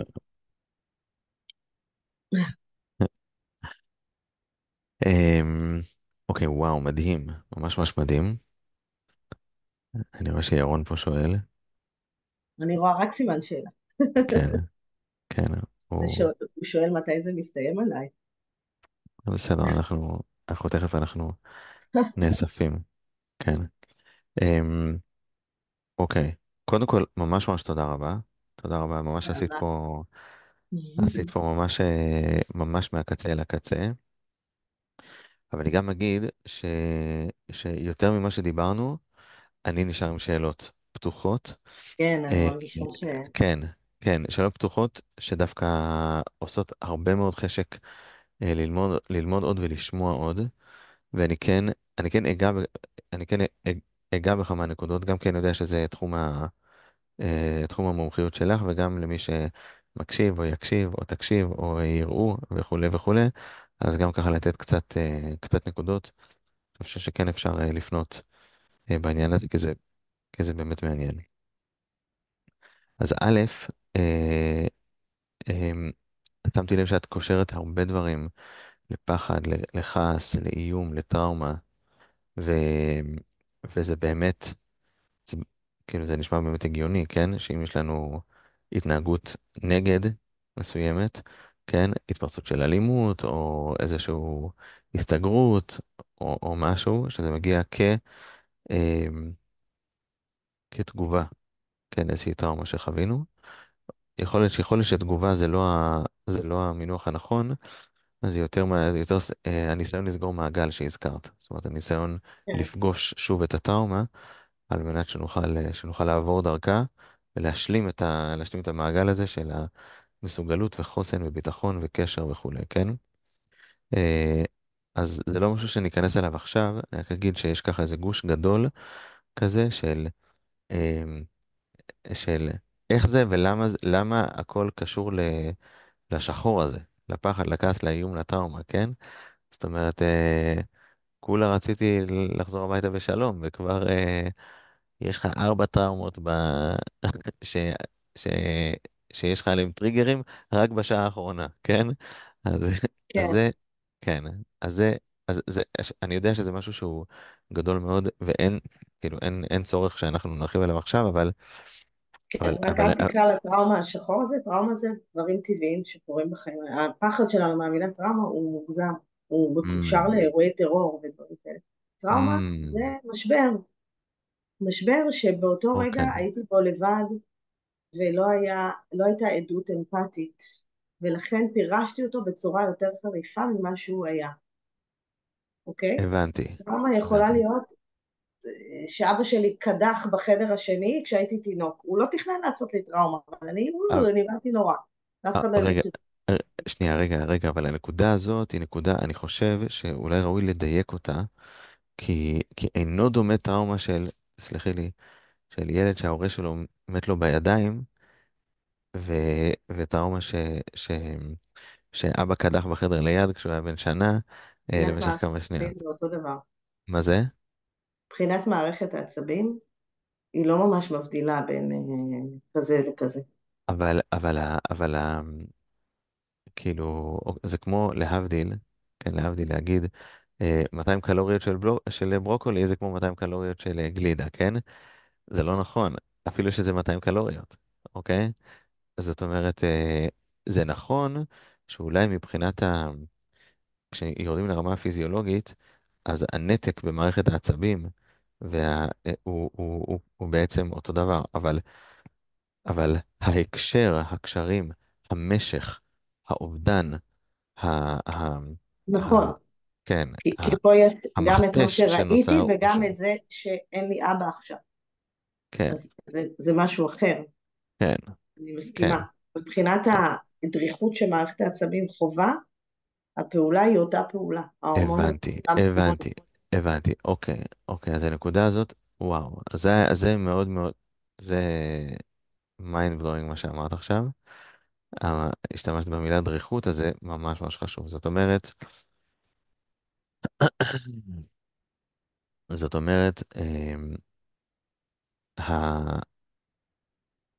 האפקט על מערכת העצבים הוא אפקט שהוא זהה, זאת אומרת, יש נתק של נוירונים, זאת אומרת, יש פה משהו שהוא מאוד מאוד פיזיקלי, כן? זאת אומרת שהוא כן, קורה בין אם נולדתי בלידת ואקום ובין אם משהו אחר קרה, כן? זאת אומרת, זה כן, ברמה, מערכת העצבים אומרת, את זה אני לא רוצה, וזה ממש דומה. כן, כן. אבל כן, מילת המפתח פה זה הדריכות שלי, זאת אומרת, אה, ברור שיש הבדל על דבר אחד, I'll break down and cry, בסדר? אם יהיה לי את הטריגר, ודבר אחר זה כאילו, אני לא אבין, יהיה לי איזה דז'ה וו, ואני לא אבין למה, כן? את אומרת, לא, לא, לא, לא, זה בסדר, למה? כי יש מכתש גדול ויש מכתש קטן, זה בסדר, כן? אבל הדריכות שלי היא דריכות, אוקיי? זאת כן. אומרת, אני פתאום זה עושה לי טריגר. אוקיי, אז זה נקודה ממש ממש מעניינת. אוקיי, מגניב. רגע, רגע, יש ווליום אצלך, יכול להיות? תפספס משהו? עכשיו זה טוב? עכשיו זה הערה? טוב, כן. כן, כן. כן, לא שמעתי את המשפט האחרון. אמרתי כן, הכפתור שלה לא מתאים להילחץ, וזה יכול להקפיץ אותי ב-200%, וזה יכול להקפיץ אותי ב-50%. מהמם. אוקיי? אבל כן, תהיה קפיצה. כן, כן. זה גם מה שקורה להורים, בסדר? אנחנו רואים משהו שהילד שלי עושה, נגיד אני רואה אותו קופץ על הספה, הורה אחד יראה ילד קופץ על הספה רגע, שמא הורה אחד רואה ילד קופץ על הספה. רגע, אבל לא שומעים?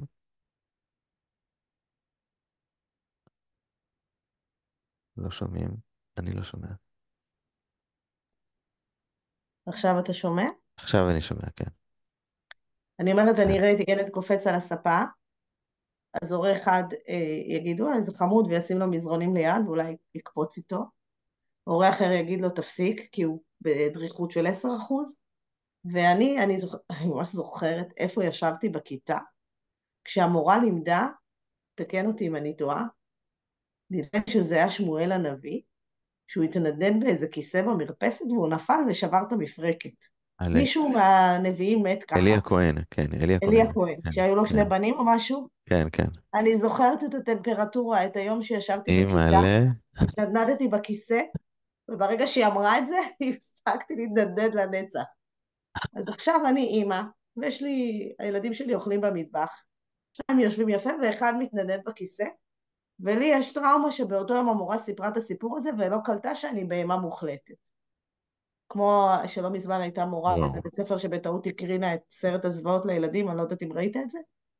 לא ראיתי את אז זה. הילדים חוו טראומה, מישהו תכנן לעשות להם טראומה? לא, אבל הם חוו חתיכת טראומה. ומי הרגיע שם 30 ילדים, מי עשה להם עכשיו ניקוי לכל הדבר הזה. אז אני אומרת, אותה חוויה לשני הורים שונים היא נחלת אחרת. Hmm, ואז אני רוצה, גם אם אח שלי מרביץ לאחותו, זה יהיה שונה אם אח שלי היה מרביץ לי, זה כזה מפותל, שאנחנו צריכים ממש לשים לב לנקות את עצמנו לפני שאנחנו אה, אה, מנסים לשנות משהו כן, בילדים. כן, גם אם לא ניקינו את עצמנו, כן, והילד יראה לנו בפרצוף שלו שהתגובה שלנו הייתה מוגזמת, כן, ואז אנחנו ננקה את עצמנו בדיעבד. ולא נורא, כן, נתקדם, אבל שתהיה את המודעות. כן, כן. וואו, ממש ממש וואו. אני, אני רוצה רגע לסכם, אני רשמתי לעצמי נקודות. כן. בסוף, אני כן רוצה ככה, אני אקריא אותם. סתם כי אנחנו יכולים, וגם ירון זה ככה יעשה איזשהו ויש על הכלים שהזכרת. אני גם, נראה לי שנכתוב אותם בצירוף להקלטה שנפרסם בעזרת השם, שזה ממש אחלה. אבל קודם כל להודות לך, וגם שבאמת אני מרגיש שקיבלתי המון, באמת המון. יש הרבה דברים שאנחנו חווים, ואפילו יודעים אותם כהורים, אבל לא יודעים אה, לנסח אותם בצורה מדויקת. וממש הכנסת פה גם מושגים, גם הגדרות, גם, וואו, ממש ממש ממש תענוג. אני אחזור תודה. טיפ-טיפה כן, אני אחזור ממש טיפה על הדברים שדיברנו עליהם. מבחינת הכלים, כן? הכלים, אז אני אישית התלהבתי מזה, כי זה הדברים הפרקטיים. אה, אז א', זה הנושא של ההקבלה למבוגרים. זאת אומרת, זה שהילד שלי מציית או לא מציית, האם זה היחס שלי גם כלפי החברים שלי, אם הם מצייתים או לא מצייתים. זה דבר אחד. דבר שני, ילד בן 14, שפתאום קורה משהו, אז זה לא קורה בגיל 14. זאת אומרת, זה אחרי 14 שנים של יכול להיות מטען, גם, אבל יכול להיות גם לא. כן. אבל לא להתעלם מהעובדה שיש פה מישהו עם 14 שנות פזם, מלאות, מלאות וטובות וגדושות, כן? ברגש וחוויות אה, וסדקים, כן? אז שום דבר לא נוחת על קרקע שהיא קרקע נקייה לגמרי. אה, מאוד מאוד אהבתי את ההגדרה, את העניין של הקשר, שזה תנועה רצונית של שברים ותיקונים, כי זה באמת מביא אותנו to anticipate, לצפות לקושי, כן? לצפות לקושי ממקום שהוא, ממקום של, סלחי לי שאני אומר את זה, ממקום של תענוג. זאת אומרת, זה עכשיו, זה האימון שלי, זה התרגול שלי, זה הגדילה, זה הצמיחה. דיברת על הסימן האינסוף, כן? שחלק אחד ממנו זה החלק של הקושי והשבירה, החלק השני שלו זה החלק של המשאבים, ואיך אנחנו, ואיך אנחנו בעצם צומחים אל תוך משאב, אל תוך זהב, אל תוך חוזקה שמגיעה לא מתוך סדק, אלא בגלל הסדק, כן? להתלהב מזה, ממש להתלהב מזה, שזה יעשה אותנו excited, זה לא מובן כמו מאליו. הצורף. כן, כן. אמ, תחושות של חוסר ביטחון שמגיעות בצד הילד. בצד הילד הן ראי, הן קשורות לכל העניין של קשר, שהוא דו-כיווני, וקשר שהוא דו-כיווני דיברנו עליו, על שברים ותיקונים, גם דיברנו על העניין של הראייה, לראות את הילד. גם לראות את הילד וגם להיות קשוב. וגם את הזכרת נקודה של להיות קשוב לגוף שלו, שזה סופר חשוב. זאת אומרת, לא. ברור, ודאי וודאי שיש לנו קשיבות לנפש שלו ולמקום שבו הוא נמצא, אבל הבעות הפנים, הרטט, התדר שהוא נמצא בו, כן? זה משהו וגם מה שהוא, שאנחנו מרגישים בגוף שלנו כשאנחנו צופים בו, זה רזוננס. אנחנו יכולים להרגיש אותם. כן, אם כן, נלמד להקשיב ונשכלל את זה, אנחנו נרגיש אותם, אנחנו נדע. כן. אה, להכיר בשבר ובסדק, להתאבל עליו, כן? ולא ישר לקפוץ לזהב. בוא אני אראה לך מה אפשר לעשות. לא, לא, לא, לא. קודם כל תכיר את הנקודה, לראות את המקום ממקום אמיתי ונוכח. אחרי זה אין בעיה, כן? תתקדם. זה יכול להיות אחרי דקה, וזה יכול להיות אחרי יום, זה יכול להיות אחרי שבוע, כן? אבל קודם כל להכיר בזה שיש פה שבר בסדק, זה חשוב. כי אם המשקפיים כל הזמן הן ורודות, אין באמת קשר. כי אין באמת שבירה. זה וואו, ממש ממש וואו. אמ, כשאנחנו עושים פעולה של מנהיגות הורית, ככה קצת יותר לוקחים את עצמנו לקצה איתם, אז קודם כל לוודא שאנחנו באים ממקום נקי, לבדוק את המניעים שלנו, וגם לוודא שהילד שבע. כשאנחנו, זה חשוב במיוחד אם בנים כן, וילד. כן, כן. אז יש גם רגעים של שבע, ויש גם, יש פרופסור לרפואה בשם מויז ג'יווה, הוא מאוד מוכר באוסטרליה, והוא מדבר על education moments עם מטופלים.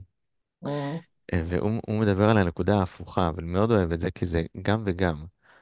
זאת אומרת, הוא אומר, כשהמטופל מגיע אליך בגלל שיש לו כאב גרון או חום, אז גם תשאל אותו מה קורה עם הרגלי העישון שלו והאכילה שלו וכאלה. זאת אומרת, לתפוס אותו ברגע של הרעב. עם הילדים זה גם כן, ברגע הרעב וגם ברגע השובע. זאת אומרת, לגמרי. ברגע הרעב, כשהם צריכים משהו, אז בוא נדבר קצת, כן? לפני שאני פותח לך את המסך, בוא נשב איזה רבע שעה ככה ונתקשקש. כן? אבל גם ההקשבה מגיעה מרגעים של שובע, כן? כן. ואולי דבר אחרון זה שאם יש משהו שמפריע לי, אז קודם כל זה שלי. קודם כל אני זה, מאמינה שזה תמיד גם שלנו. זה מקום של התבוננות פנימית. יש משנה מאוד יפה במסכת נגעים, שכתוב, כל הנגעים אדם רואה, חוץ מנגעי עצמו. ו... ויש זה פירוש של... התפקיד של מערכת יחסים. כן, יש פירוש של הבעל שם טוב הקדוש על המשנה הזאת, שהוא מפסק את המשנה הזאת בצורה אחרת, של כל הנגעים אדם רואה חוץ, פסיק, מנגעי יפה. עצמו. זאת אומרת, כל הנגעים שאדם רואה כלפי חוץ, הם בעצם מנגעי עצמו, כן? כן, אז אם משהו שמפריע לי, כן, אז, אז קודם כל זה שלי, כל הדברים האלה שדיברנו עליהם, אני מרגיש שזה דברים שאנחנו שמענו אותם הרבה הרבה בחיים שלנו, אנחנו יודעים אותם, אבל המפגש התדיר עם המציאות, עם האנשים, עם הילדים, עם כל הזמן, הסחף הזה, הוא קצת משכיח אותנו, הוא קצת מקהה את החושים שלנו, וזה וואו, ממש מפקד חזרה וככה מחדד את הדברים. תודה רבה רבה, קרן, ממש. זה עושה בבקשה, הרבה... אני יכולה להקריא ציטוט של מריה מונטסורי, אם בטח, כבר בטח, מדברת בטח, על זה. בטח, בשביל זה אנחנו אני פה. מתנצלת אם הוא לא בהקשר, כי אני לא קראתי את המקור, אבל משהו שפעם כתבתי בפוסט, אז מוזמנים לתקן אותי. מהמם. אה, אין טעם להתכונן לחיים, כי החיים הם בלתי צפויים. לא משנה כמה טוב אתה מכין, אירוע בלתי צפוי יקרה לך בהפתעה. רק אדם חופשי מסוגל להתמודד עם הבלתי צפוי.